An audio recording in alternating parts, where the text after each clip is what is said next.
መጣና ምንድነው የተባለው? እሱ ቤተክርስቲያን ሄዶ ልጅ እንደጠየቀና እንዳገኘ ከዛ ነው የተነሳ ነው ፖይንቱ። እንግዲህ አንተ ሌሎች ውስጥ ገብተሃል። ስለ ድርሳነ ሰንበትና ስለ ሌሎች በግልጽ ጥሪ ተደርጎልሃል። እሱ ጥሪ ላይ ከወንድሞች ጋር ብትነጋገር ደስ ይለኛል። እሱ መልእክቱንም እኔ መድገም ፈልጋለሁ። ከዛ በተረፈው ግን በእውነት አንድ ሰው ጸልዮ እግዚአብሔር ስለሌላኛው ደግሞ ላይክ የአንዱን ሰው ጸሎት እግዚአብሔር ሰምቶ ለሌላኛው ያደርጋል ወይ የሚለው በመጽሐፍ ቅዱስ ብናየው መልካም ይመስለኛል። እሱም አንድ ሶስት ማስረጃዎች አሉ፣ ከዛም በላይ አሉ። እኔ ግን ያየኋቸው ወይ ደግሞ ያገኘኋቸው 3 ማስረጃዎች አሉ። ለምሳሌ አንደኛ ይስሐቅ ለርብቃ ጸልዮ ልጅ አግኝታለች። ይሄም በዘፍጥረት ምዕራፍ 25 ቁጥር 21 ላይ ተጽፏል። እንደዚሁም ደግሞ ኤልሳይም እንደዚሁ ጸልዮ ለሹናማዊቷ ማለት ነው ልጅ አግኝታለች። ይሄም በሁለተኛ ነገሥት ምዕራፍ 4 ከቁጥር 14 እስከ 17 ላይ ተዘግቧል በመጽሐፍ ቅዱስ ማለት ነው። እንደዚሁም ኤልሳም ስለ ሐና ጸልዮ ልጅ አግኝታለች። ይቅርታ አድርግልኝ ስለገባውብህ፣ ጥያቄያችንን ስላልተረዳን የገባውብህ ነው። ጥያቄያችንን ስላልተረዳን የገባውብህ እኛ እያልን ያለ ነው። እነዚህ የጠራቸው አባቶችና ሌሎች ሁሉ ወደ እግዚአብሔር ጸልየው እግዚአብሔር ልጆችን አልሰጣቸውም እያልን አይደለም። እኛ በደንብ ነው የምናምነው፣ መጽሐፍ ቅዱስ አማኞች ነን። የጠየቅናችሁ እሱ እንዳለው ለኪዳነ ምሕረት ለአርሴማ ተስዬ ተናግሬ ልጅ ሰጠችኝ፣ ልጅ ሰጡኝ፣ ተክለ ሃይማኖት ልጅ ሰጠኝ፣ ልጅ ሰጠኝ ብሎ የሚለው እሱም በመጽሐፍ ቅዱስ አስረግጥልን። አላለም። ቆይ ሚዝሊድ አድርገውና ቆይ አንዴ ሮያል ያለው ምንድን ነው? እኔ ስለ ድንግል ማርያም እሱ ለድንግል ማርያም ጸለየ ወይ ደግሞ ድንግል ማርያምን ጠየቃት። የጌታ እናት ደግሞ ልጇን ጠየቀች። አሁን ልክ እሱ እንዳደረገው ያደረጉ ከመጽሐፍ ቅዱስ ላይ አምጣ። አሁን አንተ ብለምትለ ኤልሳ ወደ እግዚአብሔር ጸለየ፣ ኤልያስ ወደ እግዚአብሔር ጸለየ፣ ይስሐቅ ስለሚስቱ ስለ ርብቃ ወደ እግዚአብሔር ጸለየ ነው። እኛ እሱ መቼ ጠፋን? አሁን ይስሐቅ ወደ ሰው ጸልዮ ይስሐቅ ወደ ሰው ጸልዮ ያ ሰው ወደ እግዚአብሔር ጸልዮ ለት ያለውን አምጣ። እሺ ለምሳሌ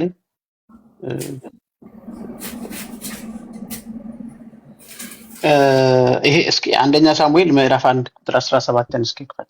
መደ ብሎ የሚለው ስለ ሐና ነው። ወደ እግዚአብሔር ጸለየች ክፍሉ ያን ምን እስኪ አውጣ ምዕራፍ 1 ስንት ሐና ትጸልይ ነበር ይላል አይደለ? አንደኛ ሳሙኤል ወደ እግዚአብሔር ነው የጸለየችው። እስኪ አንብበው። አንደኛ ሳሙኤል ምዕራፍ 1 ቁጥር 17 እስከ 20። ኦኬ እንግዲህ የእግዚአብሔርን ቃል ነገርኩ። ምዕራፍ 17 እስከ 20። ኦኬ ያው ብራዘር ኦኬ ኤሊም በደህና ሂጂ፣ የእስራኤል አምላክ የለመንሽውን የለመንሽኝ ከላይ ጀምር። እስኪ ከላይ ጀምር። ከላይ ብራዘር ሐና ወደ እግዚአብሔር ጸለየች ነው የምታመጣው። አንዴ ነው ከላይ ጀምር። ከየትኛው ነው ጀምር? ከ12 ወይ ከ10 ከአንዱ የምትጀምር የእግዚአብሔር ቃል ስለሆነ ለምን ምንድነው የፈለከው አንተ እንድነበብ? እኛ አንበበን መጣ ታሪኩን በደንብ እንድትረዳው። ኖ ታሪኩን በደንብ በሚገባ ጌታ ኢየሱስ ምስክር ነው። ስራዬ ነው የወንጌል ሰባኪ ስለሆንኩ። አንተ እዚህ ውስጥ ሐና ወደ እግዚአብሔር ለመነች ነው፣ ሐና ወደ እግዚአብሔር ጸለየች ነው። ወደ ማንም አልጸለየችም። እግዚአብሔር የለመነውን ካልሰማ እግዚአብሔር አድምጠኝ፣ ከእግዚአብሔር ለምኜዋለሁ ብላ ስትል የመጣችሁት ፔንጤ ቤት ነው። ባካችሁ ተረጋጉ። ኦኬ ከእግዚአብሔር ለምኜዋለሁ ብላ ስትል ስሙንም ሳሙኤል ብላ ጠራችሁ ይላል። የአምላኬን ቃል መተህ እዚህ ከፍ ብለህ ዝቅ ብለህ አንብባ። ኤሊ ያላት ይኸው ቁጥር 17 ላይ ኤሊ ያላት። ኦኬ ምን አላት ኤሊ? እንደዚህ አድምጠኝ። ይኸው የኤሊን ከዚህ ጋር ልጀምርልህ ማለት ነው። በሴሎ ከበሉም ከጠጡም በኋላ ተነሳች። ካህኑ ኤሊም በእግዚአብሔር መቅደስ መቃን አጠገብ በመንበሩ ላይ ተቀምጦ ነበር። እርሷንም ጴንጤነት እንዴት ደስ ይለኛል በእውነት የእግዚአብሔርን የአምላካችንን ቃል በሚገባ ነው የምናውቀው። እርሷም በልቧ ትመረር ነበር። እሱ በቤተ መቅደስ በር ላይ ተቀምጧል። እሷም ደግሞ በልቧ ትመረር ነበር። ወደማ ወደ እግዚአብሔር ምን እያለች? በእግዚአብሔር ፊት ጸለየች። ወንጌሉን ብቻ አድመጠኝ። ሚዩት አድርገው። የወንጌል ሰባኪ ነኝ። እሺ ብራዘር፣ የተላከው ያውም ከእግዚአብሔር እሰጣለሁ፣ አንብቤ እሰጣለሁ። ኦኬ በእግዚአብሔር ፊት ጸለየች፣ ጽኑ ለቅሶም አለቀሰች። እርሷም አቤቱ የሰራዊት ጌታ ሆይ የባሪያህን መዋረድ ተመልከተህ ብታስበኝ። አቤቱ ማን ሆይ? ጌታ ሆይ ነው። ኤሊ ሆይ አላለችም። አብርሃም ሆይ አላለችም። ከሷ ፊት የነበሩ አባቶችና እናቶችን ሳራ ሆይ አላለችም። ርብቃ ሆይ አላለችም። እታች ላወርድና ከከፈትክ ቆይ አድምጠኝ። ከከፈትክ እታች አወርድና ለህዝቡ እናገራለሁ። ኦኬ ቃልን ስላላከበርክ እታች ውረድ። ቃልን ስላላከበርክ እታች ውረድ። ብራዘር ጎ ኦኬ። ስትቀጥፉ የእግዚአብሔርን ቃል እንኳን ሲነበብ ይነዝርሃል ማለት ነው። እናንተ ለምትሉት ውሸት አንድ መረጃ የላችሁም። ስለዚህ እንደዛ አለች ስለማታሰሙ አንብብ ብዬ ስልህ አምጣ ብዬ ስልህ የማይገናኝ ቁጥር 17 አልከኝ። ቁጥር 17 ላይ ሲሄድ የለም እና ወደ ላይ ከፈል ወደ ታች ቀበል ሙሉን አንብብ ብለህ ትለኛለህ። መጽሐፍ ቅዱስ ሙሉን ላነብ አይደለም የመጣሁት እዚህ። ሐሳብ አለህ? አዎ ሐሳብህን ካነበብክ አንተ እንደኔ አንባቢ ከሆንክ ካነበብክ የትኛው ቁጥር ስንተኛው ምዕራፍ የትኛው መጽሐፍት ላይ አደራጅተህ ናና ተናገር። አደራጅተህ መጣ ተናገር። አደራጅታችሁ መጣችሁ አጣቁትም። የአምላኬን ቃል ኦርቶዶክስ ተዋሕዶ ቤተክርስቲያን ህዝቧ አያውቅም። ደፍሬን ካህናቱ አያውቁትም። ለምን? ስለማያነቡ መጽሐፍ ቅዱስ ለጴንጤ ሰጠን ብላችሁ እናንተ ከነዚህ ተረት ጋር ነው የቆማችሁት የቀራችሁት ባዶ እጅን ማለት ነው። ተመጣና የምታወራው ግን የማታነበው ነው እግዚአብሔርን ቃል ነው። እኔን ነው አንብብልን እኛን ነው አንብቡ ብላችሁ ምትሉ መጣችሁ። ሳሙኤልን ከእግዚአብሔር ለምኜዋለሁና ስሙንም ሳሙኤል ብላለችው ይላል። በቃ የለመነችው ማን? ሐና እግዚአብሔር ነው። ካህኑ ምን አላት? እኔ እዚህ መጨረሻ ላይ ምን አላት? ይኸው ስካርሽ እስከ መቼ ነው አላት። ወይስ የወይን ጠጅን ከአንቺ አርቄው አላት። እሷ እንደ ስካርሽ ነበር የተረዳው። በአንደበቷ ሳይከፈት ከንፈሮቿ ብቻ እየተንቀሳቀሱ ታወራ ነበር። ሐና ጌታዬ ሆይ አይደለም፣ እኔስ ልቧ ያዘነብኝ ሴት ነኝ። ጠጅና ሌላ የሚያሰክር ነገር አልጠጣሁም። ነገር ግን በእግዚአብሔር ፊት ነፍሴን አፈሳለሁ አለችው። እየለመነች ነው ማለት ነው ጌታን። ሐዘኔና ጭንቀቴ ስለበዛ እስካሁን ድረስ ተናግሬያለሁ። ባሪያህን እንደ ምናምንቴ ሴት አትቁጠረኝ ብላ መለሰችለት። ለካህኑ ለኤሊ ማለት ነው። ወደ እግዚአብሔር ነበር ስትጸልይ የነበረው። ካህኑ ግን ምንድነው ጠጥተሽ ነው ጠግበሽ ነው ሰክረሽ ነው ሲላት፣ አይደለም ነገሩ እንደዛ አይደለም ብላለችው። ከዛስ ኤሊም በደህና ሂጂ አላት። እናስ የእስራኤል አምላክ የለመንሽውን ልመና ይስጥሽ ብሎ መለሰላት ይላል። የለመነችው ማንን? የእስራኤልን አምላክ ነው። ኦርቶዶክስ እንደምትለው የማንንም አርቲ ቡርቲ አይደለም የለመነችው። እናቶቼን አትንካስልህ አንተዬ፣ አባቶቼንማ አትነካካልኩ ይብስብኛል ነው ብዬ የምልህ። የአምላኬን ቃል ጠጥቼዋለሁ እናገራለሁ። የለመንሽውን ልመና ይስጥሽ። የለመነችው ማን ነው? ሐና እግዚአብሔርን። ይስሐቅ የለመነው ማን ነው? እግዚአብሔርን። ስለማ? ስለሚስቱ። ስለማ? ስለ ርብቃ። ያዕቆብ ሚስቱ ጠየቀችው፣ ሊያ ማለት ነው፣ ራሄል ማለት ነው። ራሄል ጠየቀችው በአንድ ወቅት ላይ ማለት ልጅ ስጠኝ ብላለችው። ሊያ ዱብ ዱብ ዱብ ስታደርግ ወንዶቹን ስጠኝ ልጅ አለችው። ልጅ ስጠኝ ብላ አንዴ ውሃ አልጠጣማማ ዋስቼ ፕሊስ።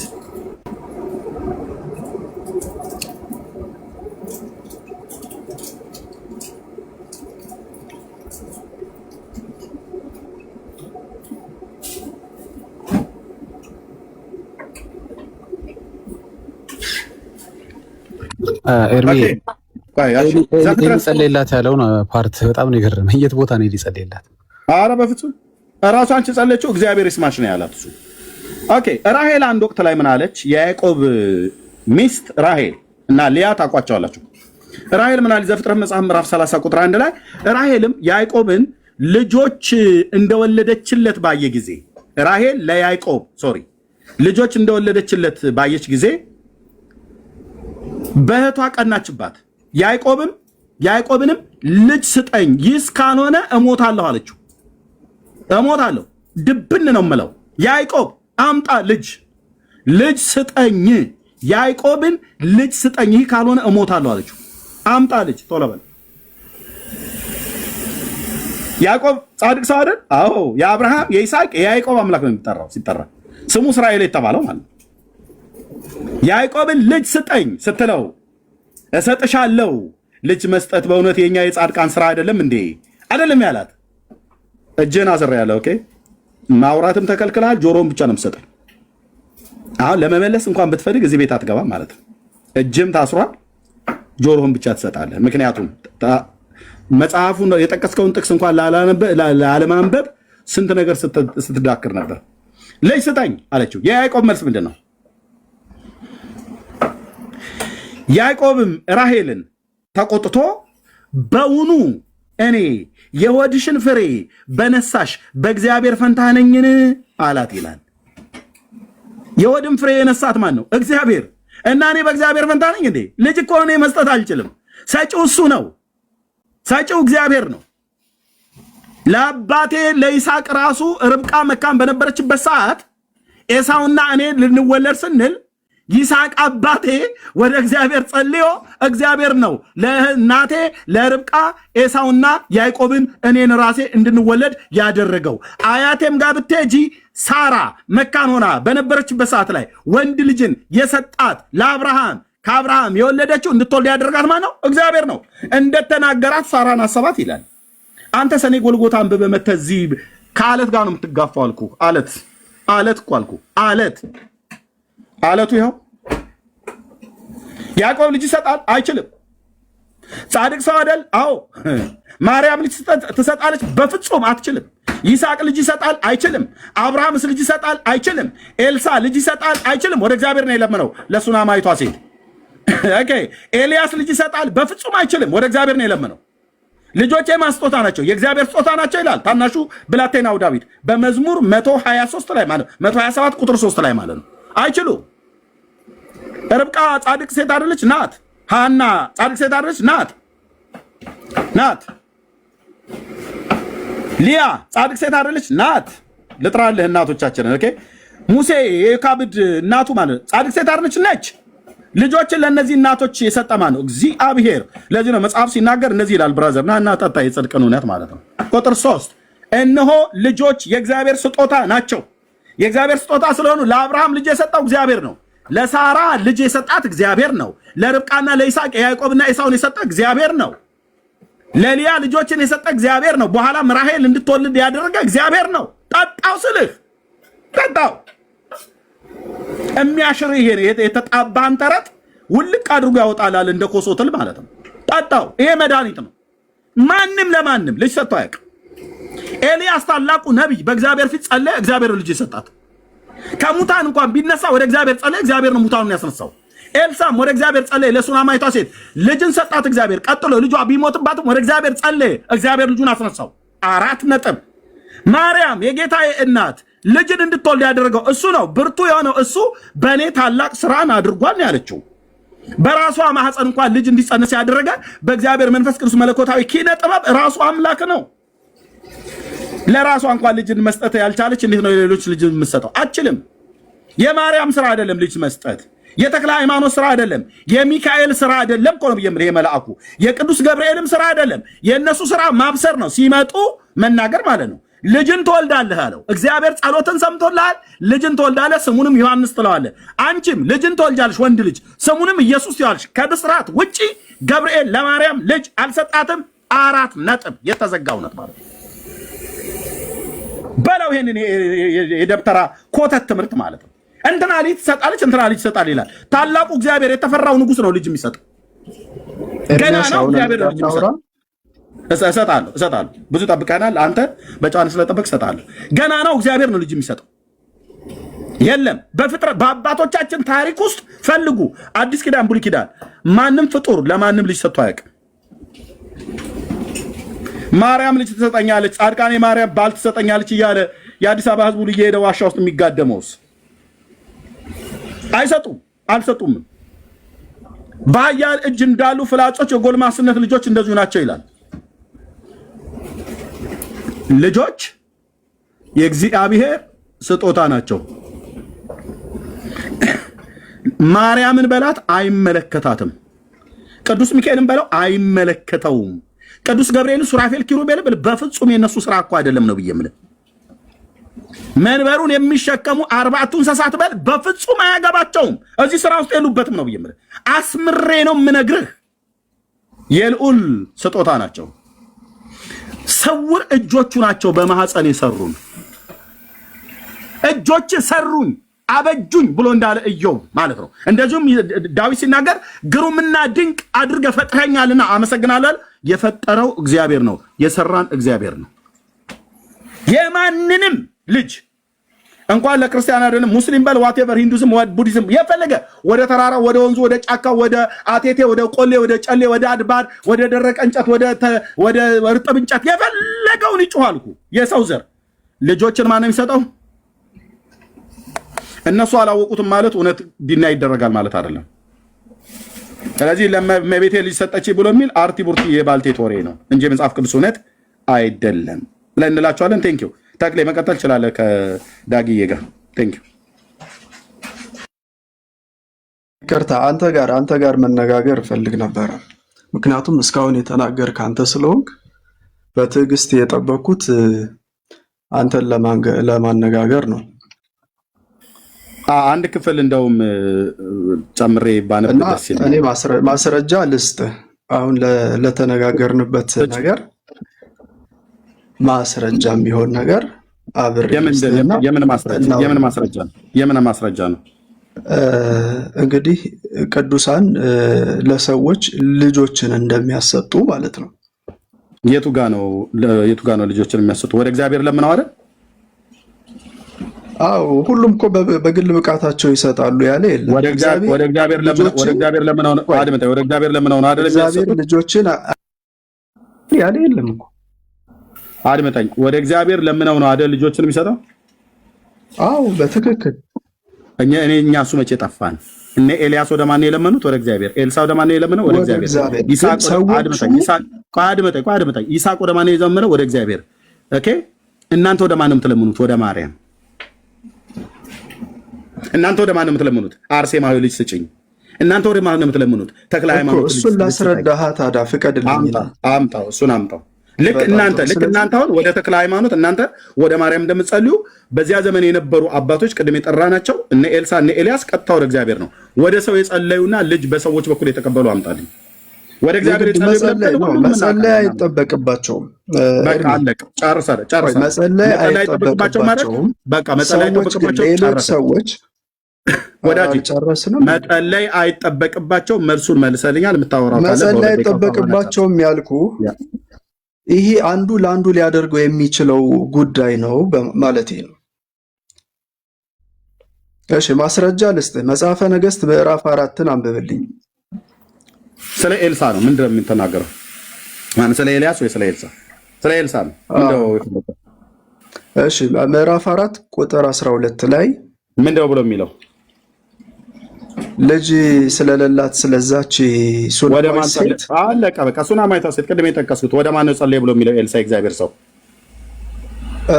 አይደለም። እኔ እሱን አይደለም ልነግርህ የፈለኩት እንዴ። አሁን ወደ ማን ነው የጸለየው? መጽሐፉን አንዴ ክፈትልኝና አሁን ረጅም ሰዓት አውርታል። እኔ አሁን እሺ ቁጥር ስንት ላይ ላድርግልህ? እሺ አንዴ እሺ ቁጥር 10 ላይ ክፈትና ወደ ላይም ወደታችን ብለን እናነበዋለን። ወይም ከቁጥር 10 ጀምረን እናንበው። እሺ ትንሽ ቤት በሰገነቱ ላይ እንስራ፣ በዚያም አልጋ፣ ጠረጴዛ፣ ወንበርና መቅረዝ እናኑርለት፣ ወደኛም ሲመጣ ወደዚያ ይገባል አለችው ይላል። እንግዲህ ባልና ሚስቱ ያወሩትን። እንደዚያም አንድ ቀንም ወደዚያ በመጣ ጊዜ ወደ ቤቱ ገብቶ በዚያ አረፈ። ሎሌውንም ጊያዝን ይህችን ሱነማዊት ጥራ አለው። በጠራትም ጊዜ በፊቱ ቆመች። እነሆም ይህን ሁሉ አሳብ አሰብሽልኝ፣ አሁንስ ምን አደርግልሽ ዘንድ ትወጃለሽ? ምን አደርግልሽ ዘንድ የሚለውን አስምሩልኝ። ምን አደርግልሽ ዘንድ ትወጃለሽ? ለንጉሥ ወይስ ለሰራዊት አለቃ ልንገርልሽን? በላት አለው። እርሷም እኔ በወገኔ መካከል ተቀምጫለሁ ብላ መለሰች። እርሱም እንግዲህ ምን እናድርግላት አለ። ጊያዝም ልጅ የላትም ባሏም ሸምግሏል ብሎ መለሰ። እርሱም ምን እናድርግላት እያለ ነው። አሁን እኔ ላስረዳ የምፈልገውን ብቻ ተከታተለኝ። እርሱም ጥራት አለ። በጠራትም ጊዜ በደጃፉ ቆመች። ያቺ ሴት ይህን አርጉልኝም ራሱ አላለችውም እዚህ ላይ። እርሱም በሚመጣው ዓመት በዚህ ወራት ወንድ ልጅ ትታቀፊያለሽ አላት። እርሷም አይደለም ጌታዬ፣ የእግዚአብሔር ሰው ሆይ ባሪያህን እንዳትዋሻ ትለምንሃለሁ አለችው። ያልጠየቀችው ስለሆነ ነው። ሴቲቱም ጸነሰች። በዚያም ወራት በአዲሱ ዓመት ኤልሳ እንዳላት ወንድ ልጅን ወለደች ይላል። አሁን እቺ ሴት ባሏም አርጅቷል፣ እግዚአብሔር ልጅ አልሰጣትም። ለምን? እሱ የሚሰራበት አሰራር ስላለው ነው። ልጅ አልነበራትም፣ ልጅ አልወለደችም፣ ባሏም አርጅቷል። በዚህ ውስጡ ያዝን ነበር። ይህ ሰው ግን ነቢዩ ልጅ የሌላትን ሴት ልጅ ሰጧታል፣ ለዛውም ሳትጠይቅ። እንዴት ነው የሰጣት ስንል ግን እርሱ ፈጣሪ ሆኖ ነው አይደለም። ከእግዚአብሔር ባለው ባለሟልነት ወይም እግዚአብሔርን ለምኖ ወይም እግዚአብሔር ፈቃዱን ስለሚፈጽምለት የቅዱሳን ጸሎት ብዙ ድንቅን ታደርጋለች ተብሎ መጽሐፍ ላይ ስለተጻፈ በቃ በዛ ምክንያት ልጅ ሰጣት። ስለዚህ አሁን የሰጣት ማን ነው ብትል አንድ ሰው አይ ነቢዩ ልጅ ያልነበራትን ሴት ልጅ ሰጣት ቢባል እርሱ ፈጥሮ ሰጣት ማለት ሳይሆን እግዚአብሔር በነቢዩ አድርጎ ሰጣት ወይም ነቢዩ ከእግዚአብሔር ለምኖ ሰጣት ማለት ነው። በዚህ አግባብ ተረዳውኛ። ሁልጊዜ ስንናገር ቅድም ሮያል የሚባለው ልጅ ማልዳ አሰጠችኝ ነው ያለው። ተረታችሁን ከዚህ ቃል ጋር አታገሩ ብራዘር፣ የእናንተን ተረተው በስነ ስርዓት አውራኝ ኤርሚያስ። በስነ ስርዓት ማር ሊያወራው እኔም በስርዓት ንግግር ተረት አላልኩም። ተረታችሁን ተውን ያልኩ የሮያልን ተረት ስለሆነ ያወራው ተረት አይደለም እኮ በስርዓት አወራው። በስርዓት አውራ በቃ አንተም ተረት ነው። ኧረ በመድኃኒዓለም አድምጠኝ። የእግዚአብሔርን ቃል እንግዲህ ያንተ የስርዓት ችግር ነው የሚታየው። ተረቱን ተወቆ ነው ብዬ የምልህ። ተረቱን ተውና የእግዚአብሔር ቃል ላይ እናውራ። ይሄ እግዚአብሔር ቃል እሺ፣ አሁን አንድ ተረት አውርቻለሁ። አዎ የሮያል ብለህ የምትለው ሮያል እዛ ሲኤምሲ ነው ማነው ኪዳነ ምሕረት ይዣት ሄጄ ሴት ልጅ ከሰጠሽኝ ብሎ አለ። ተረት ነው ተረት።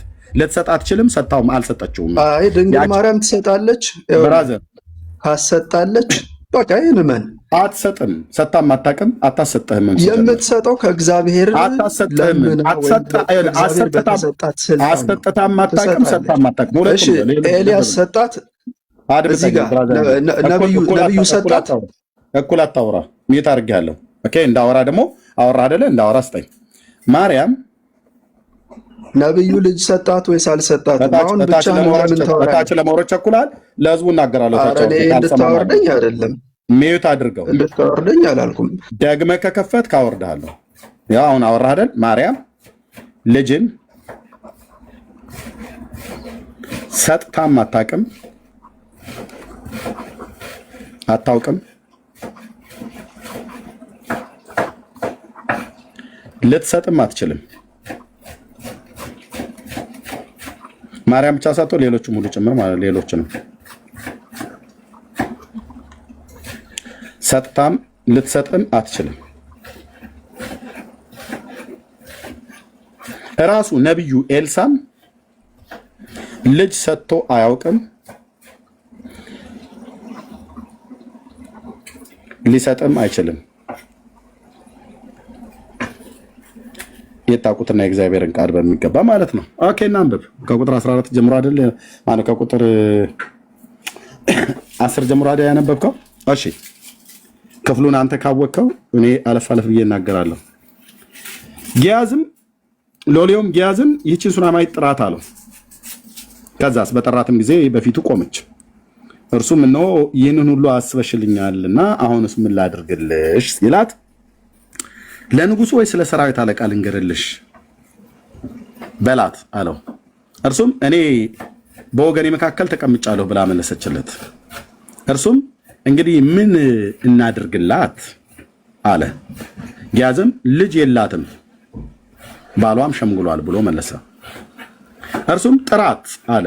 በጠራትም ጊዜ በደጃፍ ቆመች። እርሱም እግዚአብሔር ሰው ኤላሻ ዘ ፕሮፌት ኤላሻ እርሱም በሚመጣው ዓመት በዚህን ወራት ወንድ ልጅ ትታቀፊያለሽ አለ። ትንቢት ነው ትንቢት አይደለም? ወንድማችን ክፈትና ተናገር። ማይክን ክፈትና ንገረኝ። ትንቢት ነው ትንቢት አይደለም? ይሄ ቃል ትንቢት አይደለም? ትንቢት አይደለም። በሚመጣው ወራት በሚመጣው ዓመት ልብ በሉ ልብ በሉ። ለኦርቶዶክስ ትንቢት አይደለም። ተረታቸው ሲፈርስባቸው ትንቢት አይደለም ማለት በሚመጣው ዓመት እንዲህ ይሆናል እያሉ የተናገሩትን ለእነ ተክሌ ትንቢት አይደለም። በእውነት ይሄ ትንቢት አይደለም። ሜት አድርገው ሰው ይመልስታቸው። ኦኬ እታች ያላችሁ ሩት ብቻ ነች ትንቢት ነው ብላ የምትለው። ትንቢት አይደለም። መጠየቅም አያስፈልገኝም። ዝም ብዬ እንትን ለወርኛ ሩት ብቻ ነው ኮሜንት የምጽፈው ወገኖች። ትንቢት አይደለም።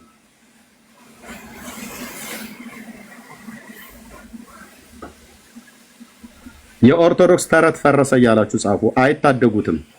ትንቢት ነው። ምክንያቱስ ነቢያት ወደሚመጣው ፊውቸሪቲው ላይ የሰራዊት ጌታ እግዚአብሔር እንዲህ ይላል። ለምሳሌ እዚሁ ጋር አንድ ጥያቄ ልጠይቀው። ነገ በሰማሪያ ጥጋብ ይሆናል ብሏል ኤልሳ። ትንቢት ነው? ትንቢት አይደለም? ወንድሜ መጽሐፉ ላይ ከደፈርክ ማለት ነው። ነገ በሰማሪያ ምንም አይገናኝም። እሺ ይሄን ትንቢት አይደለም። ነገ በሰማሪያ ጥጋብ ይሆናል። አድምጠኝ መልስልኝ። ነገ በሰማሪያ ጥጋብ ይሆናል። አድምጠኝ። እሱ ትንቢት ነው። ይኸውልህ ኦኬ፣ ትንቢት ነው። ነገ ብሎ ስላለ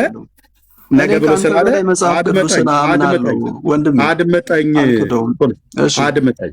በደንብ ነው እንጂ የምትክደው። አይ ማይኩን አትዝጋው። አድምጠኝ ነው ያልኩህ። ነገ ብሎ ሲል ፊቸር ነው አይደል? ተናገረ የነበረው ነገ በሰማሪያ ብሎ ሲል ጥጋብ ይሆናል ብሏል። ትንቢት ነው? ትንቢት አይደለም ብዬ ስለምንድን ነው ያልከኝ? ትንቢት ነው። በሚመጣው ዓመት በዚህን ወራት ወንድ ልጅ ትታቀፊያለሽ ብሎ ሲል ትንቢት ነው? ትንቢት አይደለም? ትንቢት አይደለም። ምክንያቱም ከመጀመሪያ ከፍ ብለህ አንብብ። ልጅ አልነበራት ምን እናድርግላት ይላል አይደል? በቃ ጎ ዳንዬ የምትሉት ነገር ካለ? አይ ምን መሰለህ ኤርሚ፣ ነገ ሲሆን የሆነ ትንቢት ነው። በጣም ከረዘመ ግን ትንቢት አይደለም። ከዚህ በላይ የላቸውም። በሚመጣው ዓመት ከሆነ ገባ በጣም ስለረዘመ ትንቢት አይሆንም።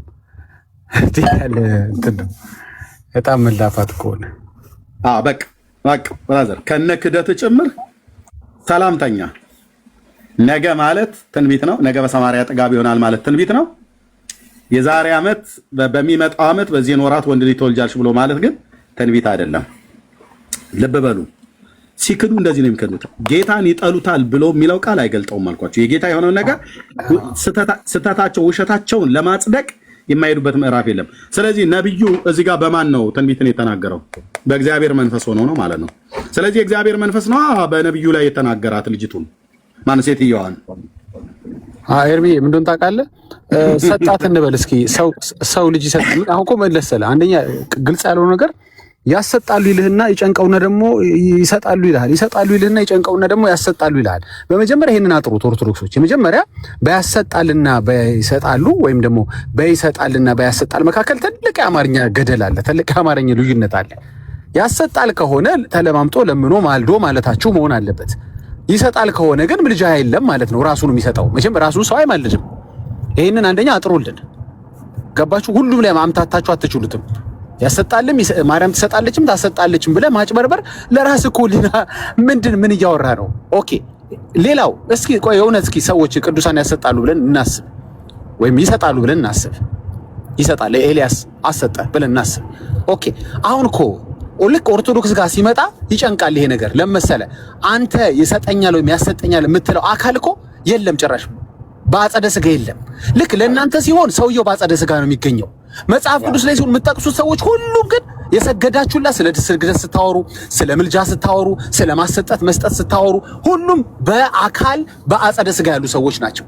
ልክ ኦርቶዶክስ ጋር ሲደርስ ግን ቀይር ይልና ሁሉም አጸደ ነፍስ ውስጥ ነው ያሉት። ሁሉም የሚለማመጧቸው፣ የሚሰግዱላቸው፣ ስዕል የሚሰሩላቸው አንዳቸውም በአካል የሉም።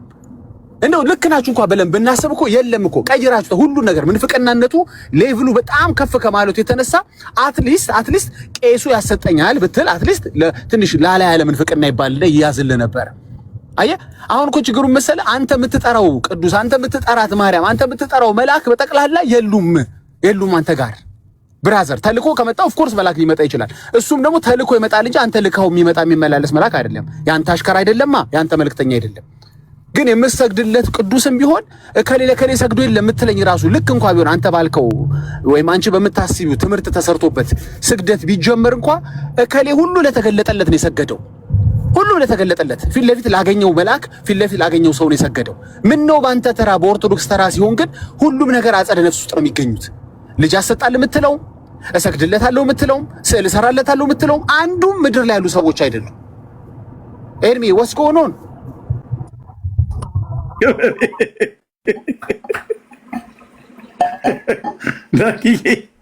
ዳግዬ እንዲህ ከትክትልኝ እንጂ እኔን ተራ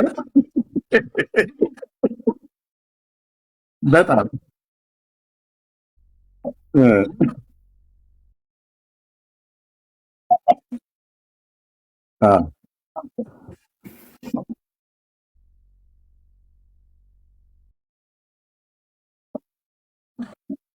ስለምትችል አጸደ ነፍስ ከሆነ ማረጋገጥ አይቻልም ከቃሉ ውጪ ነው። በቃሉ አፈርና በለዋለን ተወሱ ችግር የለም። ግን ሄደን ለመጠየቅ ይሄ ሰው ያንተ ጋር መጡ ጸልየለታል ወይ እውነት ልጅ አግኝቷል እንዳንል ያንተን ምን አረከው መሰል አጸደ ነፍስ አረከው እንዳይጣራ እንዳትያዝ። አየህ የኤልያስን ቢሆን መጣራት ይችላል። በዘመኑ ያለ ሰው ሄዶ ኤልያስ እንደዚህ ሆኗል እንዴ ብሎ ገባ። አንተ ግን ሌብነት ስለሆነ ሰው ሰራሽ ስለሆነ ማጭበርበር ስለሆነ ያስሽው ምን አረክሽው ነው መሰለሽ ጉዳዩን ተረት አረክሽው። ቅድም ተረት የሚልሽ ይሄን ነው። ተረት እንዴት ታጣራዋለህ? መነሻ የለው መድረሻ የለው ማስረጃ የለው። በቃ ተረት ነው። ተረት ውስጥ ይጣራል እንዴ ይጣራ ምን ጋይደን አናጣራ እንግዲህ ገባ። ስለዚህ ወዴት ነው የምንሄደው? ወደ ቃሉ። ቃሉ ደግሞ አፈር ያበለዋል በጠቅላላ። በመጀመሪያ ነገር ወደ ማርያም ስትጸልይ እግዚአብሔር ጆሮውን እየያዘ ነው ወይ? ይሄን መልስልኝ እስኪ። አይሰማም እንዴ እግዚአብሔር? ወደ ገብርኤል ስትጸልይ እግዚአብሔር አይሰማውም? ያኔ ፊቱን ዞር ያደርጋል እንዳይሰማ። ያው በማርያም በኩል መምጣቱ ስለማይቀር እቺን እንኳን ጸሎት ስኪፕ ላድርጋት ይላል። ውሸታም ስለሆንክ ነው። አየህ ወደ ማርያምም ጸልይ ወደ ድንጋይም ወደ ምንም ጸልይ፣ እኔ ልንገርህ እግዚአብሔር እኮ ይሰማል። ጸሎትን እኮ ይሰማል። ችግሩ ግን መሰል አይመልስም። ወደሱ ካልሆነ መስማቱን ይሰማል። የሚመልሰው ግን ወደሱ የተጸለየው ጸሎት ነው። ወደ ድንጋይ ወደ መሐመድ የጸለይከው ጸሎት አይመልስልም። አይኖቹ በምድር ሁሉ ያያሉ። ልክ ነህ። እና በአንተ ተራ ሲሆን እንዲመች ለማጭበርበር የከረበትከው ሁሉ አያስኬድም ወንድሜ። ኦኬ ተክሌ መጣል ከመጣ እንደውም እፈልግሃለሁ። ኤርሚ ጨርሱና ከኔ ጋር እንቀጥላለን። አዎ እኔ በቃ በዚህ ላውራና የቅድሙ ያልኩት ማለት ነው። ዳጊ ከቻልክ እስኪ ትልቁ ላይ አዙረኝ ትችላለህ አንተ? ምን አልከኝ ኤርሚ? ትልቁ ላይ አዙረኝ ከቻልክ። ቴንክ ዩ ይኸውላችሁ ኦርቶዶክሳውያን ይሄን ተናግሬ ለዳጊና ለተክሌ ሰጠዋለሁ። የፈለጋችሁትን ተላላጡ፣ የፈለጋችሁትን ተገባበጡ፣ መረጃ ለማምጣት ቆላ ደጋ ውረዱ፣ ምስራቁም ሰሜኑም ደቡቡም ላይ በአራቱም የምድር ማዕዘናት ማትሩ። በእግዚአብሔር መጽሐፍት ውስጥ ኦኬ ቅዱሳን አባቶችና እናቶች ወደ እግዚአብሔር ጸልየው እግዚአብሔር ሊሰጧቸዋል። ምንም ጥርጥር የለውም። እነ ኤላሻ ነብዩ፣ ኤልያስ፣ ሌሎች ሙሉ በሙሉ ማለት ነው ሰጥተዋል። የፈለጋችሁትን ጻድቅ ጥሩ። ከዚህ ጻድቅ የበለጠ ማንም ሰው የለም። ሲጠራ እንኳን የአብርሃም የይስሐቅ የያዕቆብ አምላክ ነው ተብሎ የሚጠራው አምላካችን እግዚአብሔር ማለት ነው። እና ይህ ጻድቅ አባት ሚስቱ ልጅ ጠየቀችው እኮ የልጅ ጥያቄ መጣ። ይስሐቅ ያዕቆብና ኤሳውን ለመውለድ ቀጥታ እግዚአብሔርን የጠየቀው ወደ እግዚአብሔር ነው የጸለየው። አብርሃም ይስሐቅን ለመውለድ ቀጥታ ወደ እግዚአብሔር ነው የለመነው። እግዚአብሔር መጥቶ የዛሬ ዓመት ወንድ ልጅ ትወልዳለህ፣ ወደ አንተ እመጣለሁ ልጅ የሚሆንልሃል አለው። ልብ በሉ እግዚአብሔር ነው ማህፀኗን የዘጋው። የማንን? የሳራን። እግዚአብሔር ማህፀኔን ዘግቶታልና አለች። የሐናንም እግዚአብሔር ነው የዘጋው። እግዚአብሔር የዘጋውን ማህፀን እግዚአብሔር ነው የሚከፍተው። እግዚአብሔር ነው ልጅን የሚሰጠው። ስለዚህ እግዚአብሔር ነው የሰጠው ለአብርሃም ልጅን። ከኬጡራም 6 ቢወልድ ከአጋርም ቢወልድ ከሳራም ከእናታችን ይስሐቅም ቢወልድ እግዚአብሔር ነው የሰጠው። ባጭው የማንም ጻድቅ እጅ የለበትም። ወደ ኖህ ጸልዮ አብርሃም ኖህ ልጅ አልሰጠውም። ወደ ሄኖክ ጸልዮ፣ ወደ ማቱሳላ ጸልዮ፣ ወደ አርፋክስድ፣ ወደ ቃይናን፣ ወደ ኤቦር ጸልዮ እነዛ አባቶች ልጅ አልሰጡትም። ጻድቃን አባቶች ናቸው። ልብ በል ወደነ ራጉ ወደነ ሴሮህ ወደነ ናኮር ጸልዮ ልጅ ለአብርሃም ያሰጠው የሰጠውም አባት የለም። ቀጥታ ወደ እግዚአብሔር ነው የጸለየው። እግዚአብሔርም እንደተናገረው ሳራን አሰባት ይላል። ሃሌሉያ። ልጅ ሰጪው ማን ነው ማለት ነው? እግዚአብሔር ነው ማለት ነው። በአብርሃም ቤት 6 ልጆች ከኬጡራ፣ 1 ልጅ ከአጋር፣ 1 ልጅ ከሳራ ቢሰጥ 8 ልጆች ለአብርሃም ልጅ የሰጠው እግዚአብሔር ነው። አለቅ። ይስሐቅ ኤሳውና ያዕቆብን ቢወልድ ለርብቃ ልጅን የሰጠ እግዚአብሔር ነው። ወደ ማንም ፍጡር አለምንም። ለሚስቱ ለሳራ ለርብቃም ወደ እግዚአብሔር ጸለየ ይላል። ይስሐቅ አለቅ፣ ሰጣቸው። ያዕቆብ ሊያ ብዙ ወለደች፣ ራሔል ደግሞ አልወለደችም ነበር። ራሔልም ለያዕቆብ ልጆችን እንዳልወለደች ባየች ጊዜ ራሔል መካን ስለነበረች ነው። ባይዘው በኋላ ላይ ነው አስቧት። ጆሴፍ ተወለደ፣ በኋላም ቤንያሚን ተወለደ ማለት ቢንያም። ራሔልም ለያዕቆብ ልጆችን እንዳልወለደችለት ባየች ጊዜ በእህቷ ቀናችባት። በማ በሊያ ማለት ነው። ቀናችባት። ያዕቆብንም ልጅ ስጠኝ ጻድቃን ልጅ ይሰጣሉ ተብሏልና በኦርቶዶክስ ብላ ትበል እንዴ? አትልም። ኦርቶዶክስ የሚባል ነገር አታውቅልህ። ልጅ ስጠኝ የማይጠየቅ ጥያቄ ነው። ምን ሆናለች እቺ ራሔል? በእርግጥ የባቱ ኤልመን ከዛ ከሜሶፖታሚያ ምድር አይደል የመጣችው። ለባላ የሚባል ነው ላባ የሚባል አባት ነበራቸው። ያው ዛም ደግሞ ሆና ጣዖት ነበር ሲያመልኩ የነበሩት። አይፈርድባትም። በቀሚሷ ስር ሸጉጣ የመጣችው ጣዖት ነበር። እዛ ጣዖት ነበር ስታመልክ የነበረው። ልጅ ሰጪው ማን እንደሆነ አታውቅም። እና ብጠይቅም ባሏን ነው ግን የጠየቀችው። ባሏ ግን ጻድቅ ሰው ስለነበረ እግዚአብሔር የመረጠው ሰው ስለነበር ልጅ ስጠኝ አለችው። አይጠየቅም ሲጀምር ወደ ሰው። ራሔል ማለት ያለባት እንደ ባል ና ከኔ ጋር ተኛ ነው። እሱን ደግሞ እያደረገ ነው፣ ሽማግሌው ካልደከመ በስተቀር ማለት ነው። ከራሔልም ጋር እየተኛ ነው፣ ከሊያም ጋር እየተኛ ነው፣ ከባላና ከዘለፋም ጋር እየተኛ ነው፣ ከሰራተኞቻቸው ሁሉ ማለት ነው። ይፈቀድ ነበረና ኪዳኑ ሕገ ልቦና ስለነበር ኦሪት ገና ስላልተሰጠ ተናገር ኤርሚያስ። ስለዚህ ያዕቆብ ልጅ ስጠኝ አለችው። ይህስ ካልሆነ እሞታለሁ አለችው። እማሰጠኝ ከሆነ እሞታለሁ አለችው። ባይዘው ይህን ብሎ ሲላት ያዕቆብ በዚህ ጊዜ ከእሷ ጋር ስለማይተኛ እንዳይመስልህ ተኝቶ የግብረ ሥጋ ግንኙነት ያደርጋል። የፈለከውን የግብረ ሥጋ ግንኙነት ዓመት ሙሉ ስትጨፋጨፍ ብትውል እግዚአብሔር ካልሰጠህ በስተቀር አይዝልም ነው እኮ ብዬ የምልህ። ለምን ቀን ሌሊቱን አዳሩን ሁሉ ቁርስ ምሳ እራት ለምን አታረገውም? እግዚአብሔር ካልሰጠ በስተቀር እግዚአብሔር በማህፀኗ የባሏን ዘር እንዲጸነስ ካላደረገ በስተቀር አይችልም። እና ምን አላት እሱ መልሱ? ያዕቆብም ራሔልን ተቆጥቶ ይላል። ምን ያስቆጣሃል ያዕቆብ? ልጅ ስጠኝ አይደል እንዴ ያልኩ? ምን ያስቆጣሃል? ሊቆጣት ነው የሚገባው፣ ሊገስጻት ነው የሚገባው። እውነት ነው፣ ጥሩ ነው ያደረገው። ተቆጥቶ ይላል። እነዚህ ምን ልንቆጣቸው ነው የሚገባ አይመስልም? ዳግዬ ልጅ ኪዳነ ምሕረት ተሰጣለች ለአርሴማ ነግሪያት ብሎ የሚል ይሄን ልንቆጣው ልንገስጸው ይገባል። ራሔልንም ተቆጥቶ በውኑ አላት እኔ የሆድሽን ፍሬ በነሳሽ የሚነሳና የሚሰጥ ማን ነው ማለት ነው? መድኃኔዓለም ነው እያለ እኮ ነው፣ ጌታ ነው እያለ ነው። ግልጽ አይደለም እንዴ? ከዚህ አባት የበለጠ ጻድቅ አለ እንዴ? አቡነ ተክለ ሃይማኖት ከዚህ ይበልጣል እንዴ? ማርያም ከዚህ ትበልጣለች እንዴ? ከሱ ዘር ነው የተገኘችው። የፈለከው ዳዊት በል፣ ሳሙኤል፣ ኤልያስ በል፣ ኤልሳ ከነዚህ አባቶች ይበልጣሉ? በፍጹም መገኛቸው ናቸው። እናስ የሆድሽን ፍሬ በነሳሽ በእግዚአብሔር ቦታ ነኝ ወይ አላት። ነኝን አላት ይላል። የሆድን ፍሬ የሚነሳ ማን ነው? እግዚአብሔር። የሆድን ፍሬ የሚሰጥ ማን ነው? እግዚአብሔር። ዘፍጥረት መጽሐፍ ምዕራፍ 30 ቁጥር 2 የሆድን ፍሬ የሚነሳ ማን ነው? እግዚአብሔር። መዝሙር 127 ቁጥር 3 የማህፀንን ፍሬ የሚሰጥ ማን ነው? እግዚአብሔር። እንዴት አይነት አማርኛ ነው ኤርሚያስ የምታወራው? እባክህ ቆይ ይሄንን አውርቼ ለነዳጊ ልስጥ። መዝሙር 127 ቁጥር 3 ይነበባል። ወንድም አለም ጎን ለጎን አድርገን እንኮመኩመዋለን። የአምላኬ ቃል አያረጅም አለ ወገኔ ጴንጤው። የአምላኬ ቃል አያረጅም። ጌታ ለዘላለም ስም ይባረክ። ሃሌሉያ ሃሌሉያ። እንዴት ደስ ይላል። ዋት